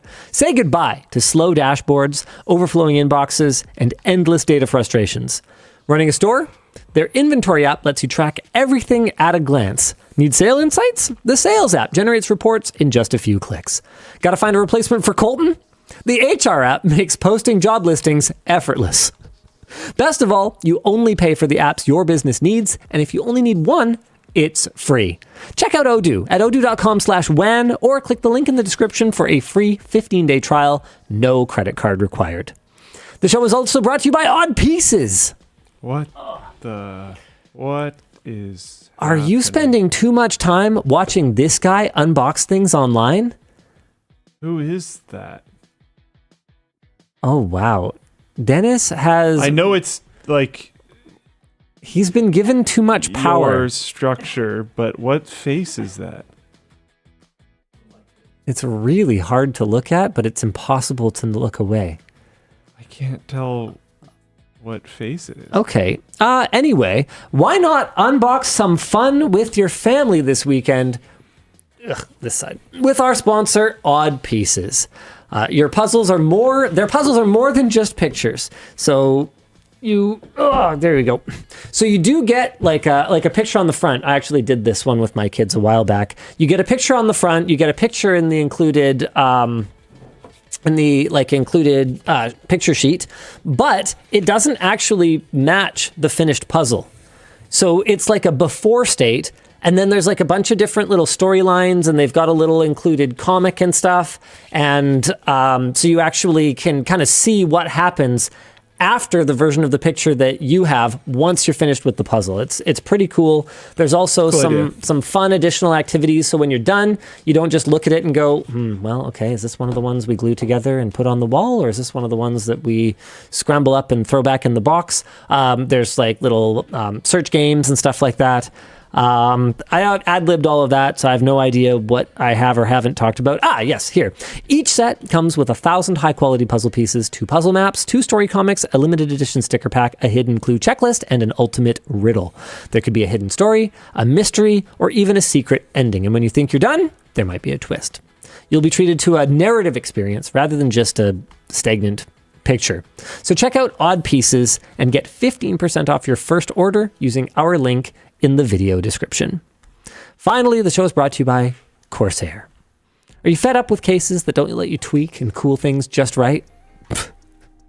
Our sponsor, CORSAIR's Frame 4000D, is the solution for you. Its modular design and InfiniRail fan mounting system make building or upgrading your PC easier than ever, offering unmatched flexibility to support up to 12 120mm fans and even dual 360mm radiators. Need more GPU support? The Frame 4000D is larger than its predecessor with plenty of room to fit your graphics card. Plus, it features reverse connection motherboard support and removable internal panels to keep everything looking clean. It's built for easy IQ Link integration, and this case lets you manage all your components seamlessly. Check out the Corsair Frame 4000D today. The link is in the video description. Well, there's a lot of pretty front panels there. All right, what else? What do you want to talk about? Zotac copied our verified actual gamer program. I'm happy about it. Zotac is trying to stiff the scalpers by selling RTX 50 series graphics cards directly to gamers via Discord. Their priority access campaign allows active participants of the Zotac Gaming Discord to enter for a chance to purchase one of a limited number of 50 series cards available at MSRP. Winners have a limited time to complete their purchase. All serials are tracked, and there is a zero tolerance policy against reselling and scalping. After a massive influx of new Discord members, Zotac has tweaked the program to make it more inclusive, stating that while active engagement is always encouraged, selection will be based on a fair, random process, not participation. So you don't have to spam the Discord. Yep. I mean, we ran into some issues when we launched Verified Actual Gamer as well. Like, I remember one of the early ones, the game was really hard, and we had people sort of talking to us very respectfully, actually, about how that might not be great for accessibility. Yeah. And we were like, right, being good at video games is not necessarily necessary to be an actual gamer. But the way that we got around that was we changed the game every single time, because one of the reasons why we had made it hard initially was we didn't want people to be able to do it too fast or bot it. One of the two. We wanted to slow people down, and we didn't want people to be able to bot it. So instead, we changed it every single time, so botting it would be difficult. Yeah, or pointless. Yeah. So a human would beat it before you could code a bot to beat it, was kind of the idea behind that. But I mean, I guess it just highlights that there's always challenges. Like, there's always a monkey paw, you know? You try to do something in good faith, and it doesn't always work out that great. Yeah. Verified Actual Gamer, I think we ended up losing money on it, in case you're curious. Oh, I'm sure we did. Yeah, because we did sell at MSRP. If you include the development time. And we did buy them at less than MSRP. So, you know, theoretically, the gross profit on it was positive. But after we put all the work into it, and after some people canceled their orders, and then they were lost in a warehouse for 3 years, losing value. Well, that wasn't... Yeah. That was probably avoidable, but I only found out about it a little while ago. Oh, okay. Yeah, so that's pretty funny. Way to go, team. Steam accidentally distributes malware. Generic-looking free-to-play survival game Pirate FI? Pirate FL? Pirate FI? I don't know. Which peaked at a concurrent player base of 5. Nice. Sick. Was removed from the platform. Was removed from Steam after an update to the game containing malware was distributed on the platform. Valve contacted the affected players, roughly 800 to 1,500 people who have downloaded the game, and strongly encouraged a full system scan using an antivirus, or to consider fully reformatting your operating system. Ooh. Discussion: should digital storefronts do a better job vetting games and developers? No mention of the game exists from before 23 days ago. That last bit seems like it could have, kind of been vetted, but overall... It's also tough, because what if you just don't want to develop in public and you just want to launch on Steam? And overall, I would say that in general, Steam has had very few malware scandals. Very few. Considering how much data they dump onto people's systems. It feels like they must have acted on this pretty quick and dealt with it pretty well, pretty quickly. I don't think we want a scenario where they're super heavy-handed. Honestly, the app stores right now are really... They've gotten better, actually. I think I'm carrying baggage from years ago when they used to be super annoying. Now they're a little annoying. Luke's feeling a little emotional right now. It's okay. We need to give him space and we need to give him time. Yeah. They've gotten better, but they used to be a huge pain to deal with. So there's a kind of a happy medium, and as much as I'll flag them for their 30% cut being a little ridiculous, they do some work. They do some work. Yeah. And the happy medium, I think, has been found on this. I don't think we should really change anything. Until we run into a bunch more problems. When that happens, I mean, given that Steam manages to maintain a very low level of malware distributed by the platform by scanning initial game releases, maybe they just need to do that exact same thing with updates, and then maybe this whole thing is solved. Yeah. Sweet. Now, this is pretty big. Maybe. Could be pretty big. The first major AI copyright case in the US has been decided. Thomson Reuters has won the first major AI copyright case. In a lawsuit filed in 2020, Thomson Reuters claimed that materials from its legal research tool, Westlaw, had been reproduced by legal AI startup Ross Intelligence. A district court ruled in Thomson Reuters' favor on Tuesday, stating, "None of Ross's possible defenses hold water. I reject them all." Importantly, the AI in question here is not generative AI. It does not write anything itself. It only surfaces existing material in response to a prompt, making it essentially a search engine. This limits the case's utility as a precedent for other lawsuits against generative AI companies, like the one we're about to talk about. Meanwhile, the News Media Alliance, a huge collection of news and magazine publishers, including the likes of Condé Nast, The Guardian, and Vox Media, has filed a copyright and trademark infringement lawsuit against enterprise AI company Cohere, claiming Cohere uses unlicensed copies of content to directly compete with publishers, and listed 4,000 specific examples of verbatim regurgitations and substitutional summaries of new content. So, I realized that there is a difference between a search database and, sharding out copyrighted content, and a generative AI that trains itself on copyrighted content and then regurgitate it. Sharts out something very similar. Yeah. But it seems to me that if any of this holds up, it could basically stop AI development dead in its tracks in the US? Yes. Oh yeah.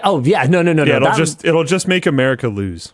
And that's a really complicated question. Yeah, and it sure is. No matter how you answer this, you're going to peeve somebody. Oh, 100%. What should they do? I have genuinely no idea, but what I do know. Okay, let's make Dan unpopular. If what should they do? America just loses. Sorry, I have not been listening. Okay. Should America enforce copyright in a way that is both common sense and legally sensible by penalizing, shutting down access to, basically obliterating anyone who trained their AI on copyrighted material, which is, as far as we can tell, everyone who just plundered first, asked for permission later? Or should America just lose the development race for AI? Because all this... But they've already lost it to China, so who cares? No, they're calling back. Well, that'll be unpopular. Yeah. Have you used the new Gemini stuff? Not the new Gemini stuff, no. Yeah. Is it good or bad? Pretty good. It's all pretty good. I've always said that it's built on... AI is built on child graves, basically. Stolen. Yeah. But it's already done. There's open source models. This is the problem. It's out of the bag, right? It's not even like slightly out of the bag. It is out of the bag and down the street. Like there's open source models. People are training on their own already. A lot of the libraries of pirated content have like leaked to a certain degree. I don't know if I should say a lot. Some of the libraries of pirated content have leaked. And you have non-US companies competing very heavily with American companies. So the only thing that this will accomplish is make it so that the companies that are worth using their tools for, and if anyone tries to jump in and be like, no, we would just use North American ones, no shot at all. You will capitulate immediately and use whatever thing is best.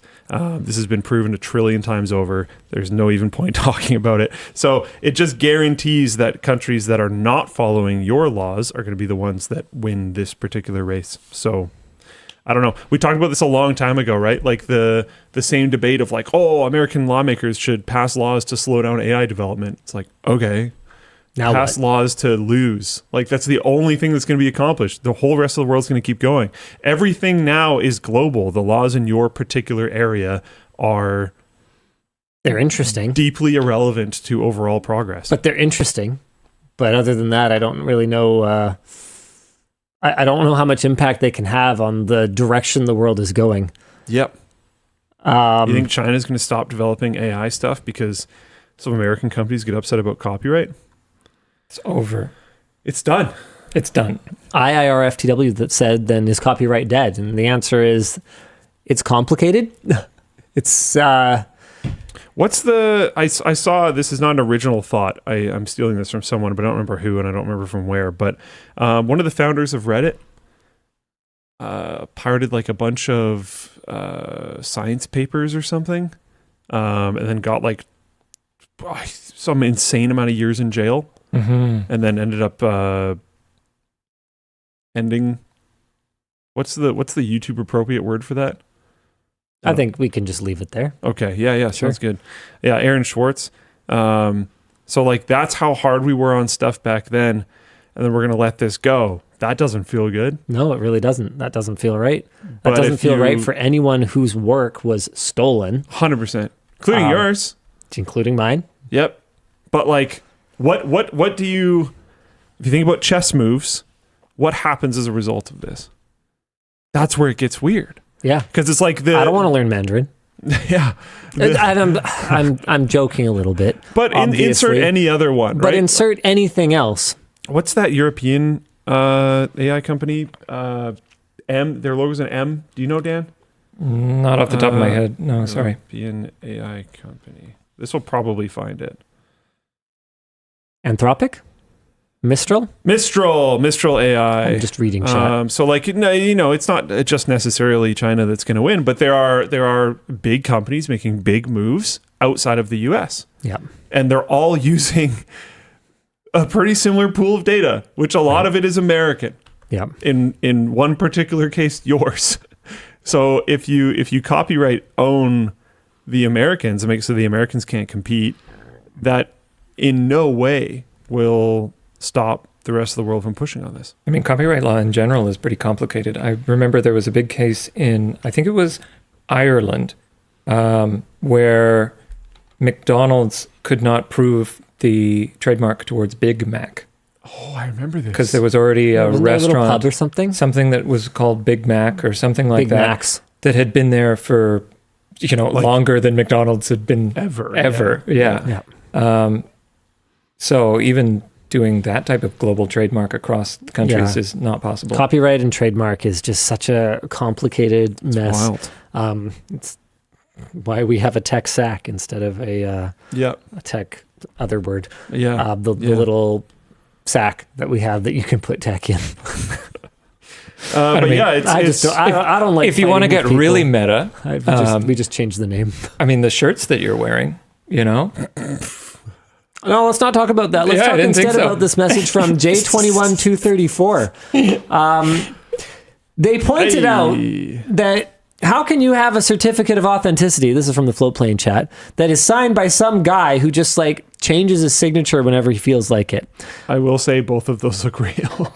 They are definitely both by my hand. Yeah. But I have, now that I sign more stuff, I have changed to this. Yeah.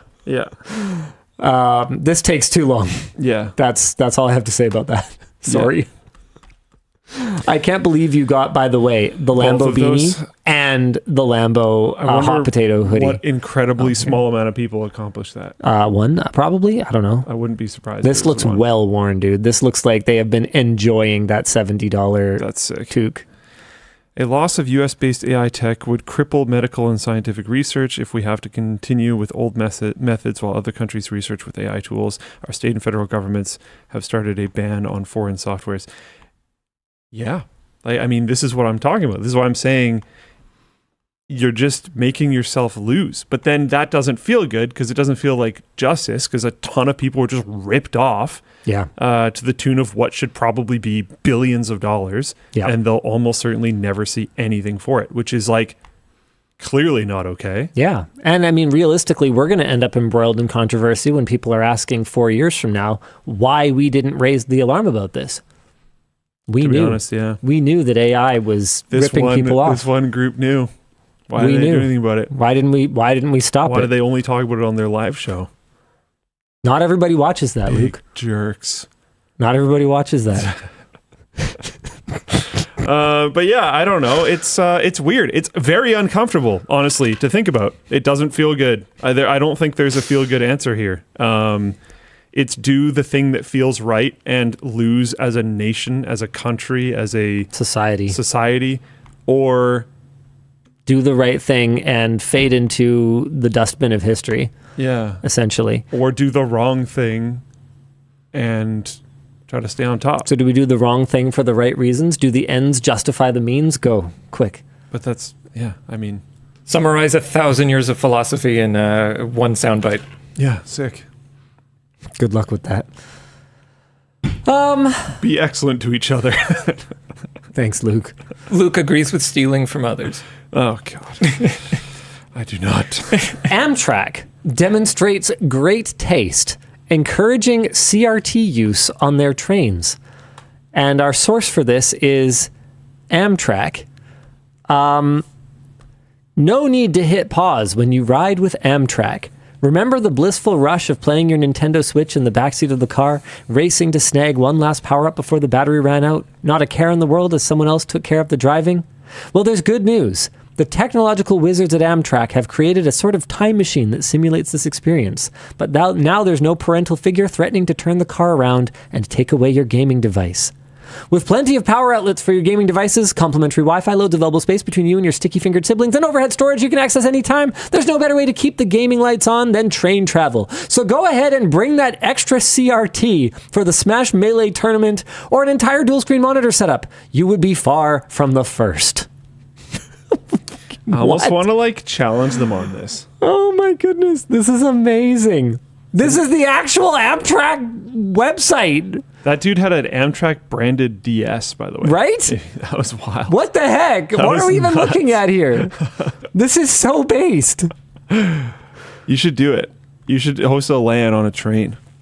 Fast lander. The fastest LAN party. The fastest terrestrial LAN party. Floatplane chat wants us to take the AIO TV. No, definitely not. Tech train? You could get a train car. People didn't really rich people used to do that? Lots of people have been talking about that today. Really? Yeah. You could get a train car. There's I do not know a guy. Reasonable track in BC. You don't know a guy? I don't know a guy for trains. I'm sorry. Well, then we can't do it. Surprised about that. Then we can't do it. Actually don't. Can't move forward unless Dan knows a guy. I feel like by the end I'm sure I could find a guy that next knows a week guy. you'll know a guy. Yeah. I'll ask around. I'll ask my guys. Someone will get in touch with us. Dude, imagine a train. I think you have to pay for the tracks. Train car. Well, yeah, I would assume so. I mean, pay for the tracks? well, yeah, track time. You'd have to be all scheduled and stuff. The tracks are owned by people, and you have to pay for them. It's kind of sucks. Yeah. But this used to be a thing. There's got to be some amount of framework. I don't think it's a thing anymore. Just because something was a thing at some point. I mean, I don't think I could find an ice harvester to bring me ice to store in my cave so that I can keep my vegetables chilly. I know of one. Oh, I got a guy too. Do you need a contact? I don't need an ice harvesting contact. They're selling glacier ice. They're shipping it from Greenland to Dubai. That is just so believable. No, it's true. Yeah. I don't like current year at all. I never have. I want to go back to monkey. I don't want to do this anymore. Also in the Floatplane chat, Grellwing asked, "Hey Linus, have you read the feedback on the sponsor spots in the Chinese PCs video?" Yes, and we have actually removed significant chunks of it with the YouTube editor. So thank you for your feedback, and I have passed that along to the business team, and we have dialed it back. Thank you. I agree that it was too much. Do you want to do... Oh, there's literally nothing left for you. Why don't you do a couple merch messages? Because I got to run to the washroom. And then we're going to talk about a company that reached out to me that actually had Is it cool? It's cool. Oh, okay.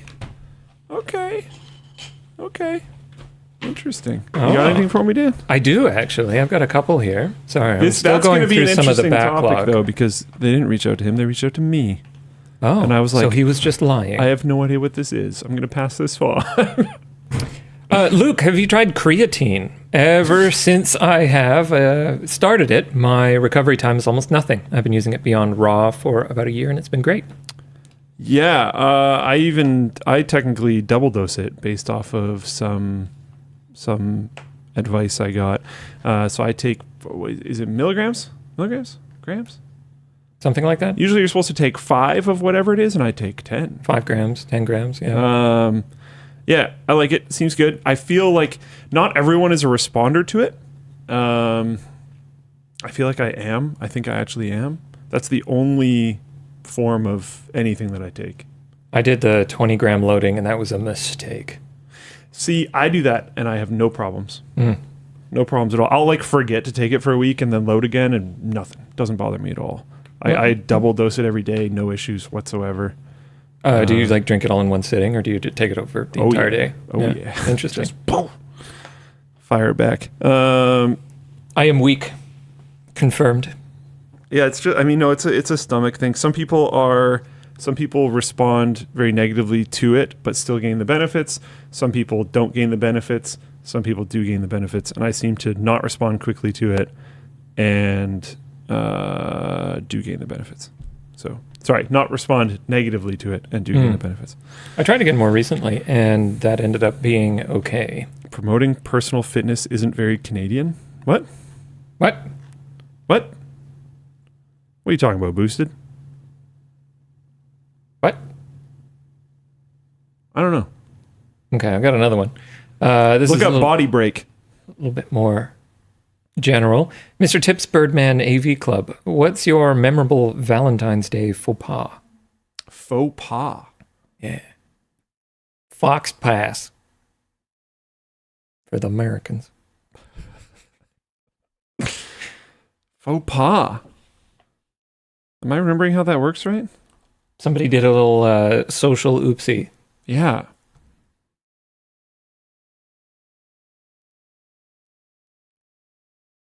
I don't know. I don't really care. Nobody ever did in like in embarrassing for a Valentine's Day? For me? Yeah, or something you know about, maybe, I don't know. I mean, usually, not to be all traditional about this, but usually I feel like it's me doing things, if that makes sense. Not the other way around. Not that I'm against that. I just think that's normally how that has gone in my history. I don't know. Forgetting? That's a really boring answer. That's a pretty big faux pas. Let's see if I have anything here incoming for you. Emma left me a little note in my lunch today. That was cute. I like that. That's adorable. That's not a faux pas, though. That was good. Hey, Diella, what's your opinion and thoughts on the NVIDIA Digits upcoming product? Do you Very believe excited. it'll be popular? Luke, here's your chance to talk about AI. Oh, we did it. Yeah. I mean, we've been talking about doing something in the office. I've put together a little super group of AI nerds. And we've been discussing what we should do because we want to have something in-house that people can use, not only just for like inline IDE assistance for the developers, but also just to like get people more interested in it. I think like where I'm at right now with AI, I've talked about it a fair bit on the show. I think a lot of people misuse it or like, I think it's maybe a little, I don't know if this is fair to say, but like, I don't know. I'm sure other people feel this way too, but like, I feel like I use it in a way that is good and that a lot of other people don't. You but use like, it like a tool. how lame is that to say? Very self-centered. But yeah, like one use case that I've described to a lot of people is that I don't use it to write things for me effectively ever. what I do get it to do is get it to try to interpret the things that I've written. Because I've noticed, over time, some massive percentage of communication is body language, and a lot of business and just communication in general is moving to text. So someone said the exact words, sentiment analysis. Those are my keywords. I have different various prompts that I use with that. But if I'm sending a message to someone, especially if it's a serious one, and I, have the time to iterate through it, I'll write the message up, slap it in there, ask it for a sentiment analysis, and then, I might tweak it from there based on what it says. And I might even ask it like, wow, what would you change to try to shift this to be a little bit more friendly or whatever.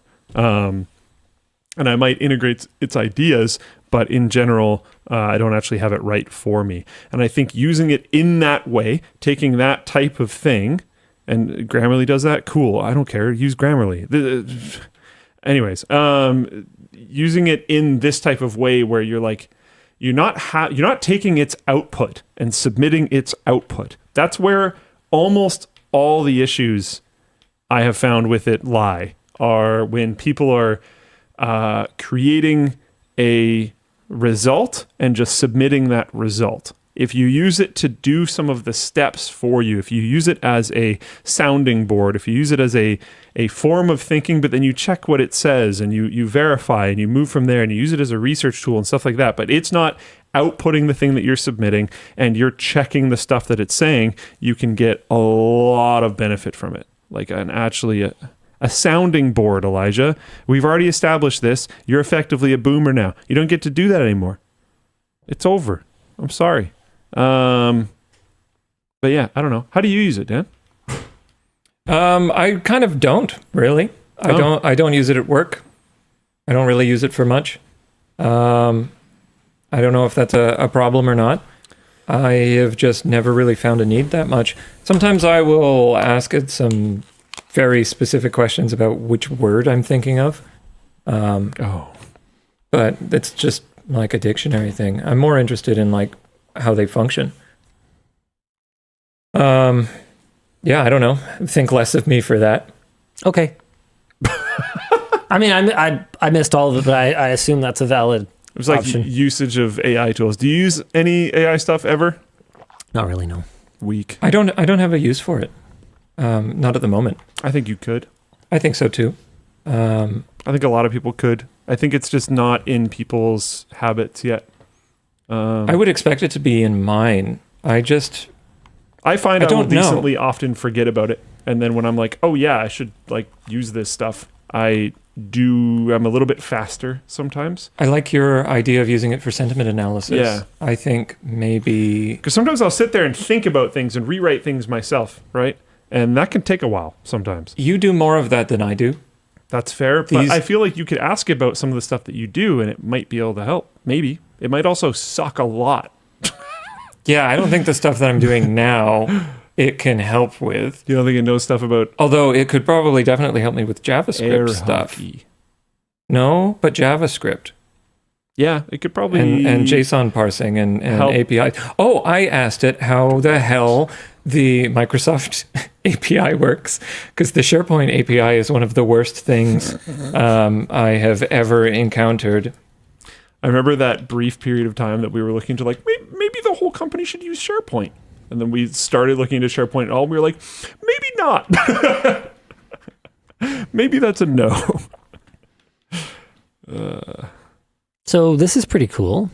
Remember that that sport camera company that you linked me up with? I mean, that was this week or last week, so yeah. Yeah, I mean, I don't know what you do or don't remember. So it's called PlaySight, and they handle a lot of different sports. But one of the things that they've apparently done really well in is pickleball clubs. This is not pickleball. I believe that's padel. That's not pickleball either. This is also not pickleball. Tally. Thank you for that. Neither is that. Anyway, the point is that these guys actually seem like they might be a lot more legit than I thought. I'd never heard of them. I know, Hawkeye, and I know, I assumed that, most major sports just kind of had their own setup or whatever, but apparently These guys are into video streaming, instant replay, coaching, and like strategy analysis. Particularly, they apparently do really well in coaching, automated production. They're in a like whack ton of different sports. Well, the main reason why it took me a while to get them to you is because I was going back and forth with them for a while because they don't list badminton. Well, so yeah, they don't, because nobody really cares about badminton in North America, sort of, except that, as we discussed on the call with them, it's growing really fast. Yes. So he was kind of telling me that where a lot of their business comes from is, so I got on a call with the rep, and he says, yeah, a lot of facilities they put in security cameras, and then they start getting players coming up to the front desk being like, oh man, I like made like an epic save on that shot. Security camera footage. Can you get me the security camera footage? And they were like, so that's one of the things that we do a really good job of, is you could just put a QR code on the side of the court. People could just scan the QR code, go into their app, and then they can download the last 30 seconds or whatever of the match. They can also apparently do instant replay, whether you use it for line calls or whether you use it just for like, I don't know, just like doing an epic instant replay. That's apparently something that they work on. And it could be kind of sick if there was like a screen on the court, or maybe you just use your phone and like if there's a dispute, you can just watch it back. And we're set up for that. So we have power and Ethernet between every single court with that we put there because we intended to have, whether it was for scorekeeping or whether it was for instant replay or whether it was for whatever else. We have networking, we have power throughout the facility. And the way that it works is it's a charge per camera, and then basically it's a charge per camera per year, and you have to lock in for a term. But I didn't realize how big these guys are. Apparently they have thousands of clubs. Guys, is there anyone in chat, anyone in Floatplane chat that has used PlaySight before? Like in a facility or for coaching or training or for a stream? Eltord asks, can you do local compute?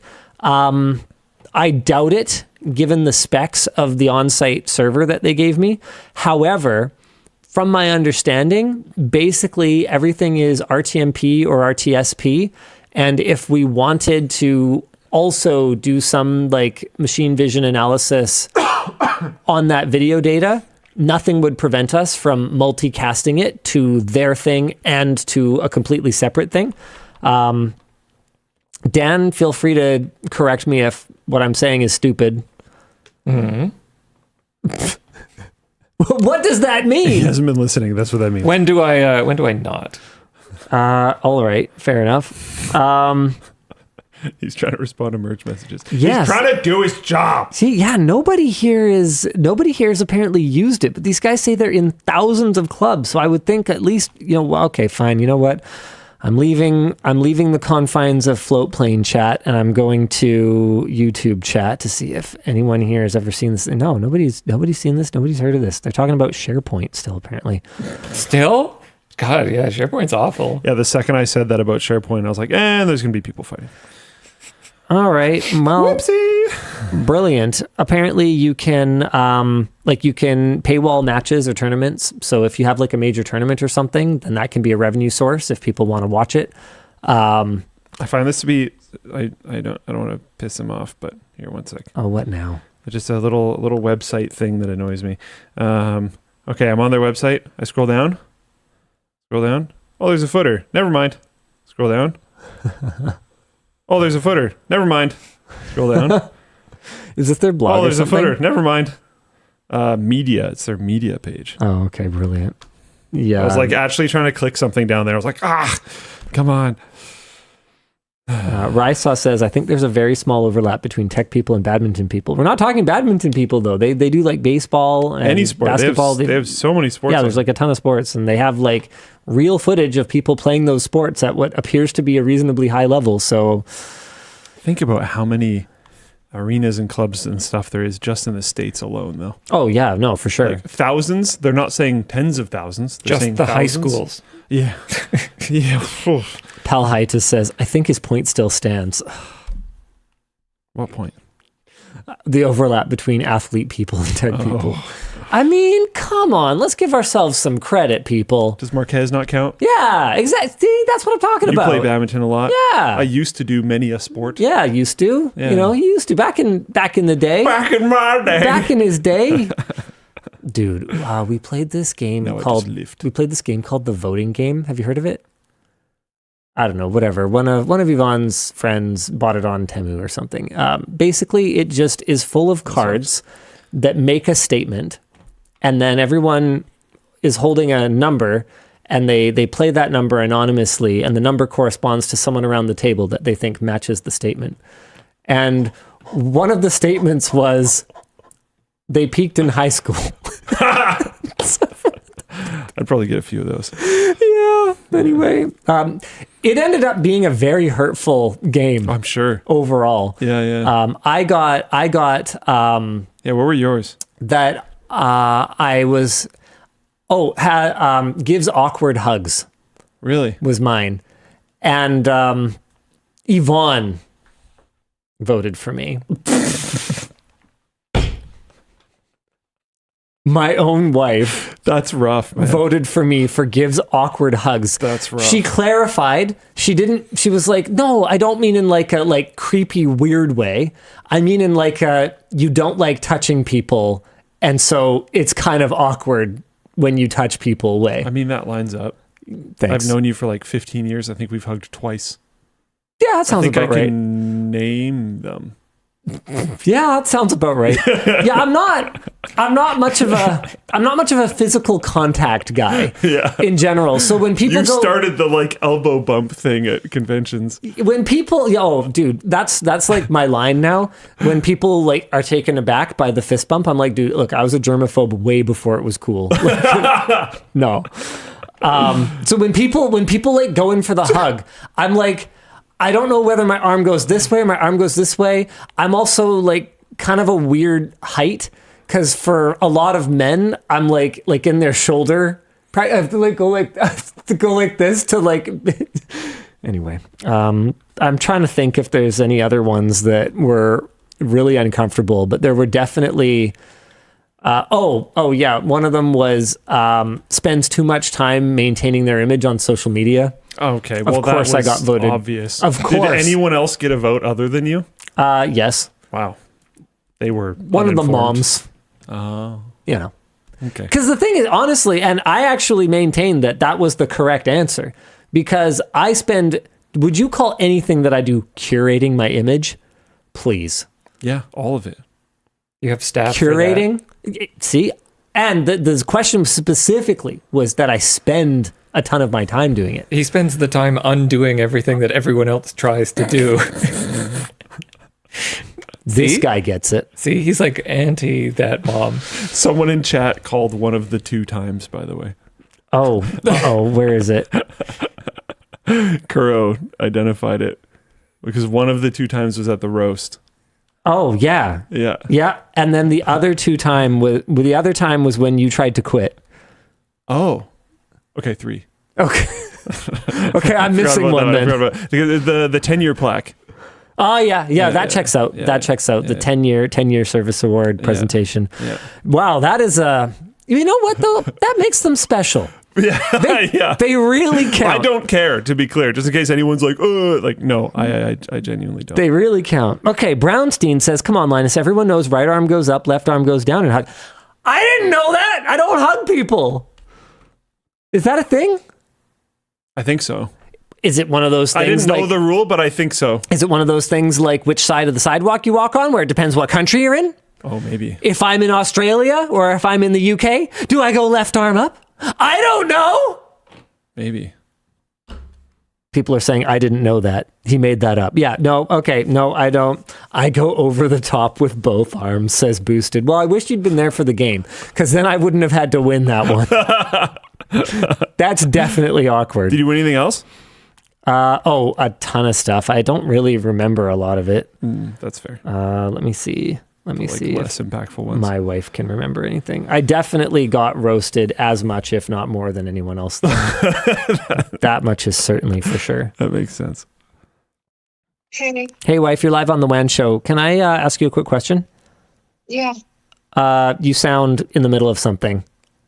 Oh, I am, but what's up? Hey, when we were playing the voting game, can you remember any of the awful ones that I got voted for other than the awkward hug one? Oh, man. I think you got voted for, like, who was the one that took the most recent selfie. Oh, yeah, I did win that one. Okay, in fairness to me, though, there was a very good reason for taking it. It was like I was on set. And I was testing selfie cameras compared to my daily driver phone. Like, it wasn't because I was all like at the club and I was like, come on. I don't know if that really counts that much. Someone's gonna screenshot that. You also got voted for, like, who was most likely to yell at you for putting garbage in recycling or recycling garbage or something like that. Oh, Yeah, I won that one. yeah, I could see that. Okay, you know what? I think this is a good conversation. Thank you very much. I'll see you soon, hun. Okay, bye. Okay, bye. Bye. Yeah, I got voted. And the reason that I won that one was because the last time one of those people was over, I moved some stuff that they had put away after they left it, like started resorting it. I am not like, I'm not militant about it or anything like that. For me, it's more just that sometimes it really is no more work at all to do it properly. So in those cases where it is literally not more work at all. Oh no. I don't know. It just seems like not more work to put it in the right thing. And I definitely, garbage and recycling, I'm a little less fussy about. But when it comes to organics in the garbage, I actually do legitimately get kind of upset about that. Oh, that doesn't count. Yeah. Count. Yeah. Like, come on, don't put organic stuff in the garbage. I had this book when I was a kid. It was super cool. I've never been able to find it again. It must have been like a really limited print, but it was called, it had an aluminum cover, and one of the first chapters in it was like explaining it, or maybe it wasn't one of the first, but somewhere in it explained the process of like recycling aluminum and how the cover had gone through that process. It was super cool. I really forget what it was called. Maybe like Cabinet of Curiosities. Maybe it was something else. No, I think that might have been a different book. The point is, it doesn't matter. That sounds pretty sick, though. It was a super cool, like, it's a cool like science physical book. demonstration. Yeah. And one of the chapters in it was about the decomposition of organic material, or rather the lack thereof, in landfills. Because it becomes an anaerobic environment with no light, you can dig a hot dog out of a landfill 20 years later, and it will, like, it had a picture of a hot dog that was like ancient, and it looked like you could just barbecue it and eat it. Like, it was crazy. And so, yeah, definitely the design and engineering behind landfills is like actually surprisingly very interesting. It gets me very upset, though, to see organic material thrown into the landfill when it could be composted and, reused. But yeah. Anywho, what are we supposed to be talking about? No one cares about PlaySight thing. No one knows what the heck it is. So, and apparently I have to commit to a multi-year term in order to they don't have a trial, unfortunately. Although I wonder if we BYO hardware, if they might be able to make an exception on that. Because part of their whole deal is that they give you the cameras and the server, and then you sign up for a multi-year deal. What if it just sucks? Well, then I guess you should get good, scrub. Do they realize that if it sucks, they're probably going to get dragged? Oh, they had no idea who we were. Really? Yeah. He was explaining to me about the specs of their server and how it has all their technology. And I was like, dude, don't tell me what technology is in a server, please. Weird. Well, remember too, whoever watches LTT is not necessarily going to be in their sales department. That's another small overlap. Salespeople and people who watch LTT. Probably someone there knew, but that isn't the person who reached out. Yeah. Anyway. AJ, the feature that I think is the hardest to replicate would be the tips. Because they give you feedback on your gameplay, don't they? I doubt they would be able to do that for badminton, given they don't even officially support the sport. They did. I asked this. Even the rep was we're looking to get into it. Yeah. I knew they would just lie to get on a call. That's so common. Honestly, it still looks like it might still be pretty good. But also, AJ, we have enough work to do. I would really want to try it. Yeah, that too. That too. I think we're still waiting on getting some of the other infra stuff there, like prepped for LAN parties and stuff. Like I don't think we're anywhere near getting all the cameras hooked up. Dan and I are still going back and forth on what cameras we want to use. Requirements are changing, I think. Oh? No, like from original, like we discussed this the other day. Yeah, I mean, I don't know if they've changed since the original requirements. It's just that the camera that I found that I really liked that met all of my requirements, Dan found that their implementation of RTMP was really bad. It was really disappointing. But we might be able to still use it. No, AJ. Let AJ cook. No, we don't want to do badminton video mass ingest and distribution through Floatplane. No. No, we really don't. No. It can't be that hard. He says, No, stop. No, we're just going to stream for free on Twitch. And I was going to make that reference. He beat me to it. Okay. I think it's time for After Dark. Okay. Sick. So we have a new thing, and it's at the bottom of the dock where you have to read about the Floatplane announcements now. I do? Oh, yeah. What's that? Where's that? At the right above sponsors, right below the last topic. Watch video. Okay, I can watch a video. Oh my god. Well, this is off to a good start. Oh, I guess we're going to need audio for This automatically looks amazing. I am so excited. Are you ready, Dan? I think so. Oh.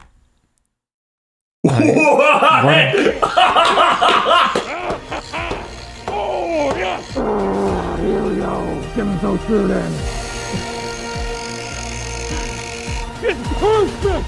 It's alive! Oh my god. And it's Alex with Become Floatplane. Get subscribed, here's the preview. What is the line in your opinion between janky and stupid? If it plays well and is amusing in a video, then it's janky. I have a 21-inch concert speaker that we got in for a while ago. It would be really funny to put it in the back of Linus's van. I suspect that it would be large and powerful enough to literally blow out the windows. Oh. Wow, that was great. Please put in guitar sounds there, Sammy.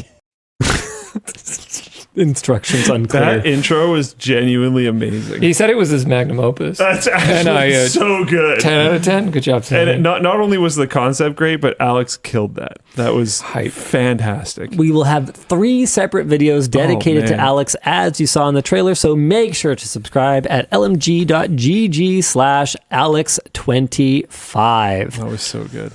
Those are all coming very soon. And is this Alex at the top of the thing? Yeah. Okay, that makes sense. I can he's barely he's in the icon too. I can barely even Yeah. recognize him there. Okay, that's more recognizable. This is uncomfortable. Yeah, I think Sandy's been doing that for a bit. Yeah, okay. Good stuff. Yeah. The sparking paintbrush is absolutely ace tier. Amazing. All right, Dan, time for After Dark? Sure. do it. Let me get us switched over here. Dude, I don't remember the last time we launched an apparel product that resonated like this. This has been spicy. Yeah. Poor Dan still has 15 messages in incoming. I am just about done with them. Sheesh. Is it dividing up? Like, do we have like a I can people check. voting with their wallet? Yeah, I like can what's check. winning? Yeah. Oh, we should definitely guess before I look it up, though. Okay. Okay, hold on. Let me just get the dashboard open so that people aren't going to have to wait too long here. You have to do ranked voting, ranked list voting. Oh my goodness. Okay, yeah, I can do that. No. I'm just saying. Like, I thought with ranked us choice? 3. Yeah. Yeah, no, we should do ranked choice voting. Yeah. For which, or no, we should just have to. No, we should just say what we think our podium is. Okay. That's what I'm saying. Oh, sure. Okay. And are we saying which one we like better and seeing if we agree with the community, or are we guessing which one sold better? I think I'm doing both. You're going to do both. Oh, and you think it'll be the same. You believe that our community's tastes will be perfectly aligned with your own. Yep. Me too. Pipe.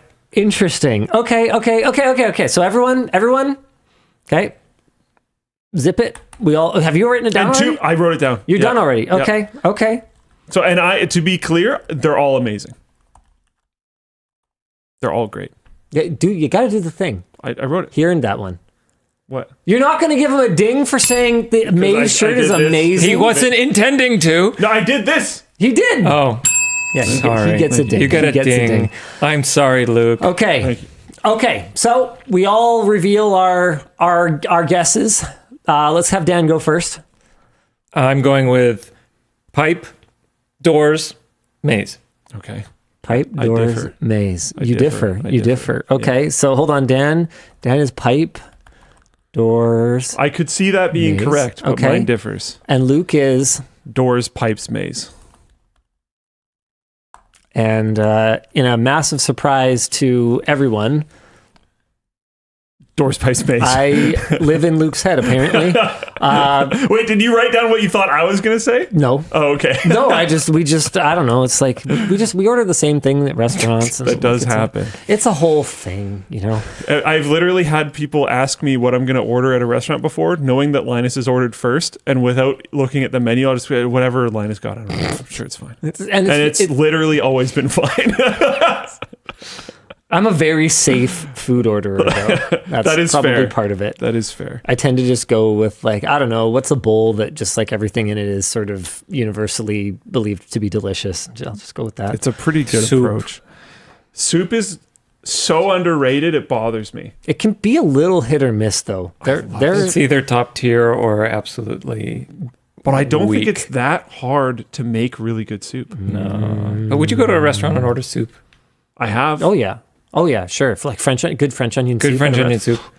Yes, please. Clam chowder, dude. Okay. It can also be horrible, though. I don't really do a lot of fish anyway, so Super I stew, wouldn't both know. amazing. Both amazing. Okay. All right. 18 results. Oh man, this is broken down by Size? also sizes. Oh. Bloody hell! No, I think I can work it out. I think I can Okay. work it out. Oh, I don't know if I can work it out. Oh no. Okay, someone's gonna have to do the math for me here. do you want me to pull up the things and have a look? Okay. No. I got you. Okay, so the various sizes. Okay, so doors. Do you got this, Luke? I've got 6. 23. 24, 29, 35, and 44. Okay, for maze. Hold on. No, we'll get all the numbers first. Because someone in chat will probably just do it for us anyway. Maze, I've got 1. 14, 14, 17, 17, 18. Dan, I think... Oh, no, we all said that maze would be in last. Oh, okay. We did. So now we just need doors? Pipes. Oh, we need pipes. Or which... I gave you doors first. Okay, pipes. Okay, here comes pipes. 7. Uh-oh. 25. Okay. Oh, yeah, there we go. 27. Whoa. 29. Whoa. 31. Whoa. But it falls behind in the large size at 42. 42. Whoa! No! What? It's the same. They're dead. They're even? tied. Shut up. They're exactly tied. 161. We all lose. That's No wild. one is winners. That's All right, well, wild. Dang it, nobody called that. No. No. Bloody hell. Okay. Wow. Well, that was fun. Okay, tell me this. Wow. Incredible. Now, normally, and that's a joke, because normal curve. Anyway, the point is, normally, medium would be the peak of our bell curve. If you had to guess, would you say that this particular product skews more petite or more husky? Bigger. Bigger For sure. for sure. Average audience buying it would probably be older. Generally larger. I have never seen anything skew this heavily large. Yeah. Large is number 1, followed very closely by Extra extra large. large, followed very closely by extra large, followed closely by medium, followed distantly by small. Yeah. All of them are like bigger bodybuilders than Luke because anybody that would buy this shirt would be just huge. Just chatted. Chatted. Absolutely, Absolutely chatted. muscle-bound Chad. Or a short king, one of the two. Yes. Anyway, yeah, pretty interesting. So I guess we all get to be both wrong and right, sort of ish. Yeah, great job, everyone. Good work. No trophies. What else we got today? More merch messages. Shall we just get into some merch messages? Yeah, hit me, Dan. How's that sound? Let's see. We already did that one. Hi, LLD. Over the past years, I've gotten many letters from healthcare providers telling me that I'm impacted by a data breach. They all offer 1 to 2 years of credit monitoring. Should they be doing more? Yes. Yep. Sorry, we don't have a ton to add. Credit monitoring doesn't even do that much. It just tells you after the fact that something bad happened. By the way, if you haven't been checking your credit card statement or anything else. Yeah, and TransUnion and Equifax and those guys, ugh. Yucky industry. By the way, this is funny. IIR says this is peak large IT guy needing to wear a collar for work, but knowing he can't be fired. Oh, this is COBOL programming clothes. Oh, hey Linus, hope your motorcycle is going well. Wondering if you have any recs for helmet or music call systems. Also, possibility on some of the CarPlay systems or HUDs. Interesting bike tech out there. I haven't ridden in over 2 years while I've been painting my bike. I have made zero progress in the last week. When I get back into it, I am somewhat interested in looking into some in-helmet stuff, but honestly, the most advanced thing that I ever implemented was wired speakers that were just like little flat speakers that were ripped off of some COS headphones that I double-sided taped into my helmet and then just like cable managed down. And then I plugged into a phone that was in my pocket with a 3.5mm jack. And then I had a Pebble smartphone hot glued to a magnet and then magneted onto the dash of my bike so that I could change the track. That's as good as I ever got. And then if I needed directions, I would just use turn by turn, which is really annoying when you're listening to music. It sucks. Hey LLD, with myself going to college this upcoming fall for computer and electrical engineering, I wanted to ask what education got you interested into tech. Also, big fan of the channel. Computer lab in school, man. Playing that DinoPark Tycoon, playing that Math Circus. I got into games extremely young, and then most of my motivation for learning about computers was so that my games would run better. Yeah, I started my core interest in computers, other than my dad just pushing me to be interested in it, was because I wanted to be able to play Diablo on LAN with my buddy. And I was like, how does this work? I need to something TCP, networking. IP, IPX, SPX. What are all these words? Why do they matter? Yeah. And then, yeah, it was largely, I want to understand, because, money's tight. I want to understand what upgrades are important so that I can keep playing new games as they come out, stuff like that. And then I had an affinity for it when I went to school, so I joined that class, and my computers teacher was amazing, so that helped a lot. Yeah. Hey, LLD, for Luke, I hope you like that this will be used by our spacecraft systems engineering team to build small sats and CubeSats. What are some of your favorite missions that you have read about? Screwdriver or something? They purchased a precision multi-bit and the case. Sick. This wouldn't necessarily be read about. That's so cool. But it's very cool. Yeah, LTT precision driver working on like satellites. Is that sick? Right? And it's perfect for the CubeSats because they're like pretty small. It's like amazing. That's so cool. Project Light Sail. Oh my god, I'm getting an ad for Aries Tech. Oh no, dude. Ugh.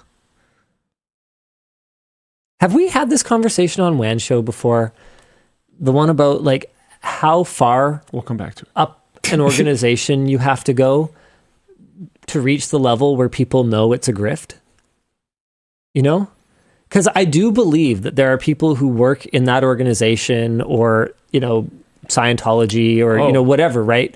Like surely L. Ron Hubbard knew it was a grift, and his like accountant must have known it was a grift. Sometimes you might just actually be crazy. I mean, that is possible. That's possible.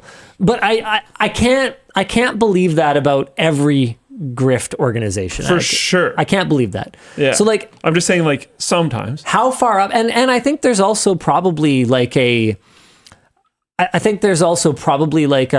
time element to this as well. Like if you look at, Tell yourself long enough or something. well, yeah, like you look at some very large organizations in the world that have been around for a very long time, accumulating vast amounts of wealth in the process. At some point, someone probably knew it was a grift. Yeah. But maybe that knowledge died out, and people who were indoctrinated made their way up into the upper ranks, and I'm people sure that's a thing. and people no longer like know. Yeah. A person 123 in Floatplane chat said, in quotes, but I don't know if it's a quote or not, never underestimate the ability of someone to not know something if their paycheck depends on it. That sounds like there's a lot that of sounds that. correct, Luke. Yeah, thank you. Yeah. So how He's so smart. how high up? I like my John. Okay.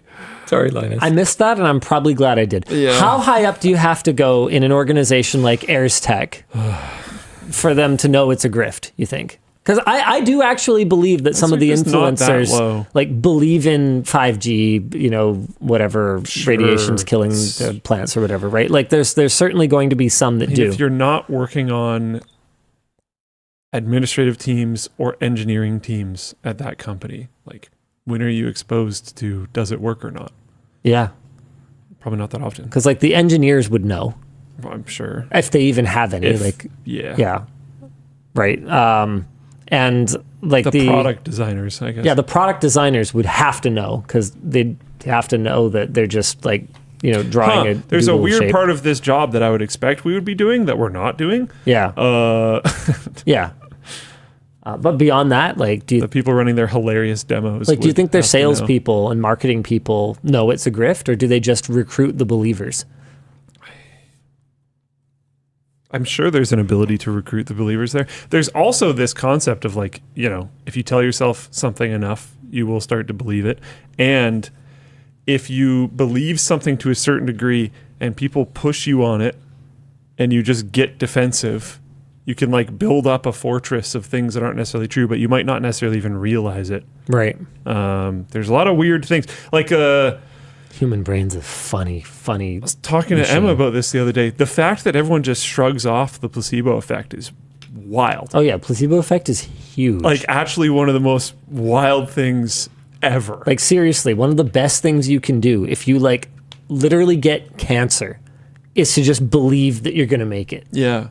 Like it's not a guarantee, but the difference that it makes to survival rates to have a positive attitude and think you're going to beat something is wild. Yeah. Like wild. I've also heard warts is a huge one. If you just think about your wart going away, that's like medical science at this point. Yeah. I feel like that's insane to me. I don't know. That's like a real thing. But like so many people will hear about placebo for the first time and just be like, yeah. It's like, what? There's also no SIBO. You can't also talk about one without the other one. The negative effects. You think that this medication is going to hurt you, and then it actually hurts you. Yeah. Even if it doesn't. Even if it's placebo or fake. You're just making up that it has negative side effects. Yeah, exactly. You get why- more warts. This is why real medical trials need controls and everything needs to be double blind and all of that stuff. Absolutely. I was telling Emma I'm really happy that people do research on this stuff, and to a certain degree, in certain cases, I think it's probably beneficial for me to not know more. Right. It's real witchcraft. Because like if I think it's going to work, once I get to that conclusion, as long as I'm certain it's not going to like be really harmful for me, I don't want to know more. Yeah. Because if I think it's going to work, then okay, cool. And then if you find, some like doctor YouTuber or something that's like, yeah, actually the whole thing's a grift, then now it has no chance Now of it working. stops working. Yeah. It might have been working. It might have been working because and like that doesn't make Luke an idiot. It just makes him a human being. Yeah. This happens to all of us. We are so flawed. All the time. Placebo effect doesn't just affect medicine stuff. It affects your ability to perform in like sport, in basically everything. If you, it's wild. It's Remember really when wild. we were at the gym and I thought I was lifting 40 pounds because I can't do math? This was nuts. That has happened many times. This was nuts. He genuinely lifted like a lot more than his previous max and lifted it multiple times. I did and like then a realized full PR when he was set. done Yeah. that he had lifted like 20 pounds more than last time. because I Like, miscounted. it was enormous. I forgot to include the bar and then like went up 45 pounds, was just like, this is only 5 more, and then just like benched it for 8. We aren't recommending that. No. We are not recommending that No. Oh, I could have seriously hurt myself. at all. Yeah, and we talked about that afterwards, actually. Absolutely. Extremely dangerous. But it's just wild that his brain was like, this is fine. And It's then it only just- 20 pounds. And then it just happened. Yeah. And then he was just able to lift at that level moving forward because he now had evidence that he could. I mean, Right. the brain-mind-body connection is really, really important for lifting weights anyway. And so if I was just saying, yeah, I can lift this, and then my body did. Wow. Mavs Guy 842 says that's why getting volunteers to work on your Grift organization is awesome, because then you know they believe in it. Oh. And that makes the Grift organization so much more powerful and so much more persuasive. Whoa. That's awful. That makes so much sense, though. Oh, yeah, 100%. Porto says, I hate the world. Yeah. The world isn't the problem. The world's got trees and things. Yeah. Anyways, talking about cool things, someone asked me my favorite thing that I read about, my favorite, I don't know, something to do with space that I read about. What? No, carry on. Oh, did I rip away I your was screen? showing it. Oh, well, here you go. I contributed to this back in the day. And it was super cool. Sorry, you contributed to this? What did you do? Yeah. Oh, no, money. Oh, jeez, Yeah, okay. I was not. I was like, what? I was not functionally useful. How have I never heard about this? No. It was, a little, I think it was a CubeSat, technically, little satellite, and they had this enormous sail that they put on it that unfolded when it got out there, because technically light has momentum. So that's why it's called light sail, because they're using light as a propulsion. Right. Which is super cool. Yeah, and it totally wouldn't have worked unless they believed it would. Not actually how placebo effect works. They're like the orcs from 40K. yeah. But yeah, it's a Planetary Society thing. I thought and think it's super cool. There's a light sail too. There's all this other kind of stuff. I don't know. I didn't really read about that because I don't know. I guess I did technically read about it. Anyways, whatever. What is going on? What is this? We're playing DinoPark Tycoon for the rest of the show. Why? Because it's a wonderful game. You're getting Eve ads. Based? I need to change the zoom just a oh, you know what? We could just go. Buy land at the real estate office. We could just go full screen. Hold on. He said, mocking the BC people. Is this a function one? Hello. Okay. What's the bloody hotkey for full screen? F11. Okay, I'm pressing. Okay, see, Luke, verify for me, please. I'm not an idiot. Yes. Is the function screwed up? Is it turning down No, your it's volume? not. Look. Correct. I don't. Okay. All right. Cool. So hit the there's 3 Yeah, it kebabs works on on the my top computer. right. They're the same yeah, I laptop. just don't know what's in there. Are we no longer playing it? Oh, we're playing it. All right. On the right button. Are the new No, shirts I'm good. tall friendly? I'm tall. I'm not. They're not wickedly tall sizing. but it fits like this. They're not tall size. Oh, for.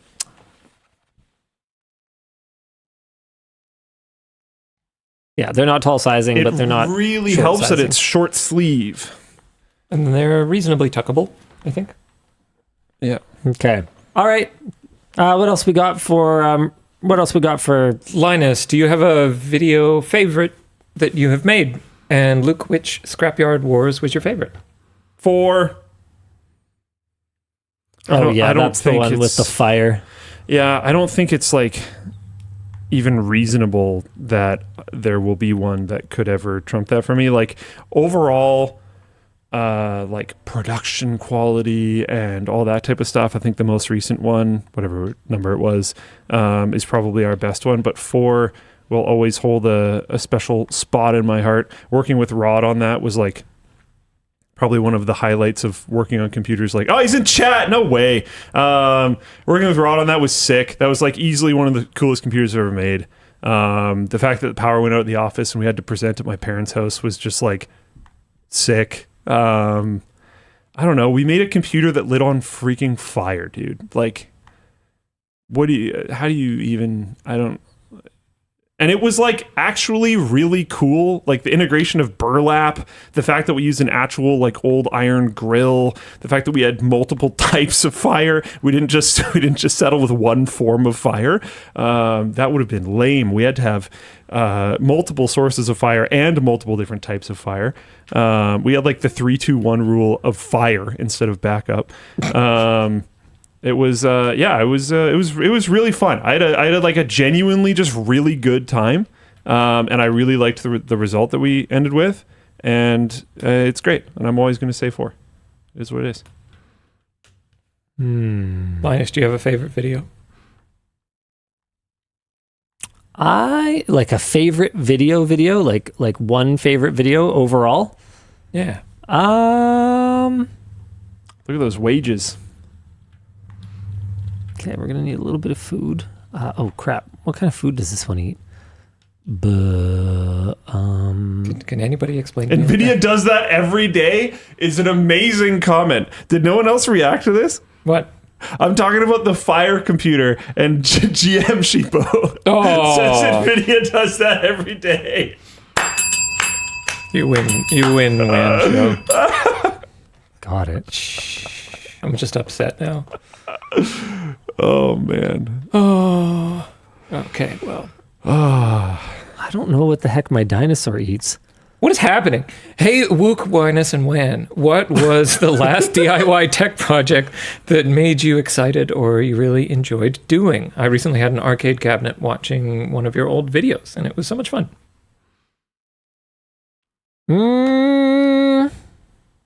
Man, what's the last like DIY tech project I did? Trying to think. GM Sheepo said, I work on rockets and getting a ding is my proudest moment. Just for you, bud. That's brutal. No. It's quite an honor, to be perfectly honest. Oh. We should make them a plaque. Can hang it over their PhD. That's a very unfortunately human thing, I think. Oh no. This is why all the kids want to be YouTubers. It's free dopamine. I'm legitimately more pleased than I probably should be with the pool water cooling setup. Yeah, why? That's why sick. More than you should be. Well, I don't know. It's because it's stupid sweet. and it leaks. Who cares? I don't know. It's just, I like it. I mean, it's fair to care that It could leaks, be better. It could be better. That's a good answer. So could literally everything. Yeah. But you know what? I'm gonna go with that. Not because it's the last one that made me really excited. Man, there was something really recent that I was like jazzed to do. I mean, I had a ton of fun working on that all-in-one gaming TV. That was really cool. Sorry. Chat's being very funny today. Yeah, I'm gonna go with whole pool water cooling. It's a good one. Howdy, LLD from Oklahoma. What's up? You need a comment there. Question for Luke. What is the challenge with operating a video site that people don't realize is actually kind of hard? Also, Linus, return of the tall sizes when? We're going to do tall sizes. It's going to happen. I don't know exactly when, but they're working on it. I think it's just that you have to do. Oh, I died already. This is a very unforgivingly difficult game. You died? You die in this game? Oh yeah, 100%. Huh. Okay. But I'm going to try again. I think it's probably just that you have to do everything. Like if you're a site that has text posts, it's like, okay, well, we have creators that can post text posts and all the users can comment. So there's that. If you're a site that does audio, okay, well, we support audio. If you're a site that does downloading, okay, well, we support downloading. If you're a site that does video, okay, well, we support video. If you're a site that does live streaming, okay, well, we support live streaming. It's just like There's just so many things. And then I couldn't even imagine even conceptualizing how to implement live chat. I mean, I think you could if you sat down and worked on it for a while. Yeah, but like you have to do the whole thing. Yeah, but you I have mean, to do the whole everything. With all web development, now I'm going to pull it back slightly because of your comments. With this is all what web I wanted you to development, do, there's some amount of stuff that you can lean on, right? Like even live chat. Like we didn't do this, but if you look at Twitch's origins, they leaned on IRC really heavily. You could dial into Twitch live chats through IRC clients without going on Twitch at all back in the day.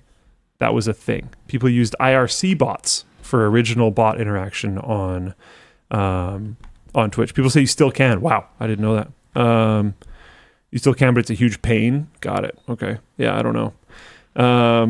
So like there's some amount of like internet development does not at all happen in a vacuum anymore. And it hasn't for a really long time. So there's like some amount of other stuff you can lean on, but there's just so many things that you have to do. It's very complicated, mostly because of how multifaceted it is. If we could just do VOD, it would be a lot easier. If we could just do live streaming, it would be a lot easier. If we could just do photos, it'd be a lot easier, etc. And that makes it difficult to scale because it's already difficult to scale a website that just does even text. And at a certain level of scale, that ends up being not the easiest thing in the world. And then you make it so that you're scaling all these different things all at the same time. And it's like, ugh. Yeah, I don't know. That'll be my answer, I guess. Just throw Terraform at it. I really appreciate that you threw the /s at the end of that. I appreciate it. Yeah, people think stuff like that is a lot more simple than it is. Because it comes down to things like there's forms of scaling that just like throwing more servers at it will not solve your problem either. Yeah. Like you have to. Anyways, yeah. Next one. It's bad. Hello, WAN Show. Linus, last week you mentioned that How to Train Your Dragon was a perfect movie. Can you expand on that? Dan, have you watched it yet? No. Luke, have you played Final Fantasy VI? I have played it, but I'm really not much further. But I have played it. It's on my list. Sorry, Linus. Oh, it's so good. Are you going to watch the live action? I will watch it. We've talked about that already. Got it.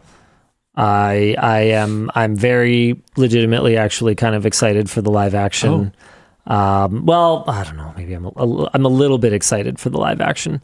It looks like they're pretty faithful to the perfect movie, which is the original, but nothing's a guarantee until things actually happen. So why is it a perfect movie? Because it has a perfect soundtrack. It is emotional and funny. It's man, okay, perfect movie. Damn it. Better than Paddington 2? I haven't seen Paddington 2, unfortunately. Wait, I think that lost its 100% rating. It had a 100% rating? Yeah, it was a perfect film according to Rotten Tomatoes. Man, That's only 99% perfect. Someone probably just trolled it. No, that's on the I don't know. Oh, the like reviewer side? Yeah. I don't know how I would define a perfect movie other than that it's so tight. Like, How to Train Your Dragon also has 99% from critics, so I think you're accurate. Yeah, like there is absolutely nothing out of place in it. I saw this wonderful breakdown of how well integrated the score and all the major themes for all the major characters is, and how the character themes blend together as the characters' relationships change. Like it's just. Oh, it's so good. It's so enjoyable for all ages. I think that's something that is really, really tough to nail. Like a movie that is for kids, but that I don't just have to kind of like make my way through. Like what did we go to see with them recently? We went to Moana 2 with the kids recently, and it was like fine. Like it's a visual spectacle and everything, but we were kind of making our way through it. How to Train Your Dragon is incredible. I will definitely throw it on my list. I mean, it is on my list. I'll just throw it against my eyes. Yeah. Hi, LLD. What are your thoughts on Google starting fingerprinting?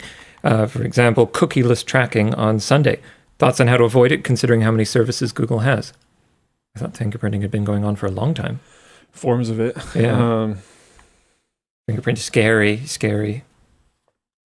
I forgot a fence. How to avoid it is tough. As far as my understanding goes, it's The clown and the thumbs up. Albertosaurus. Yeah, that's a thing. Okay. Cool name. Maybe people will start coming to the park again. Auction today. What, do they sell water blocks here? Next up, we have... What were we talking about? What was I talking about? Oh, how to avoid fingerprinting?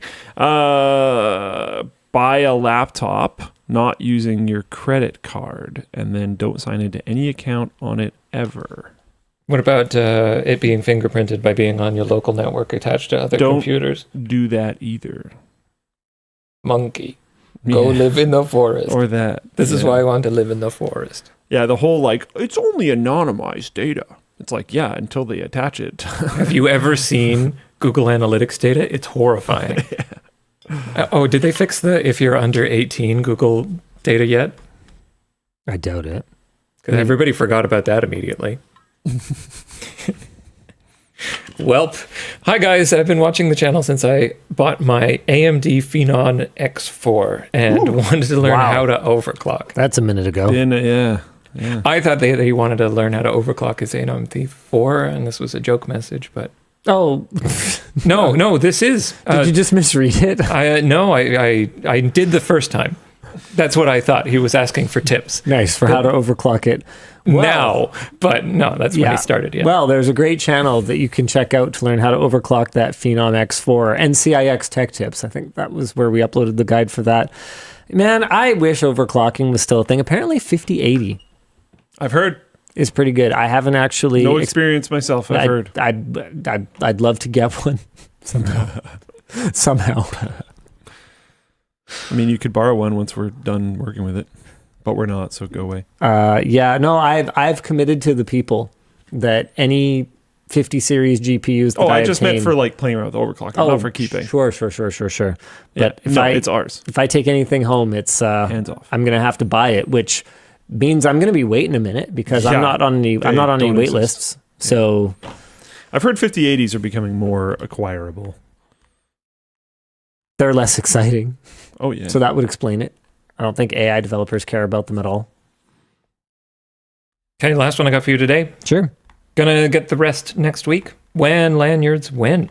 And if it hasn't been mentioned since I can't watch live, is there a story of the cat in the maze? Cats are cute. And they're awesome. And that's a pretty good story. Yeah. Look, there's half a cat. Yeah, well... Oh, no. That's less cute. There's a full cat. Yeah, full cats are better than half cats. Yeah. Well, no, he's just hiding. Yeah. It's probably full if you look behind the stitch.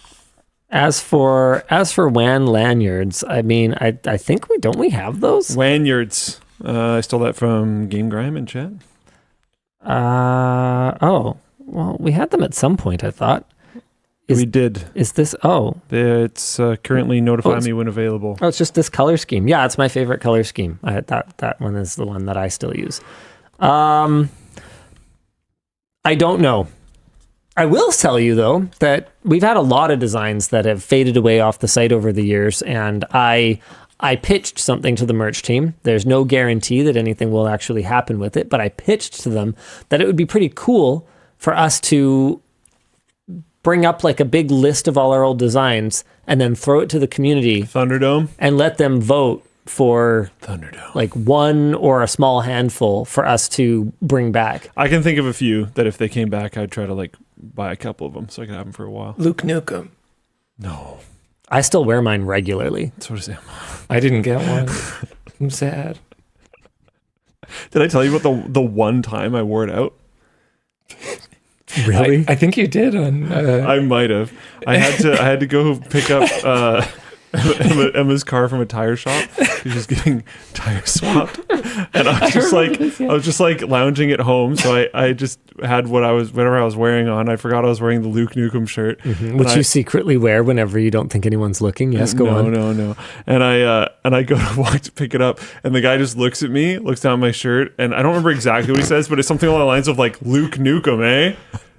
He doesn't know my name. I didn't give them my name ever, but he just vibe checked me and just knew.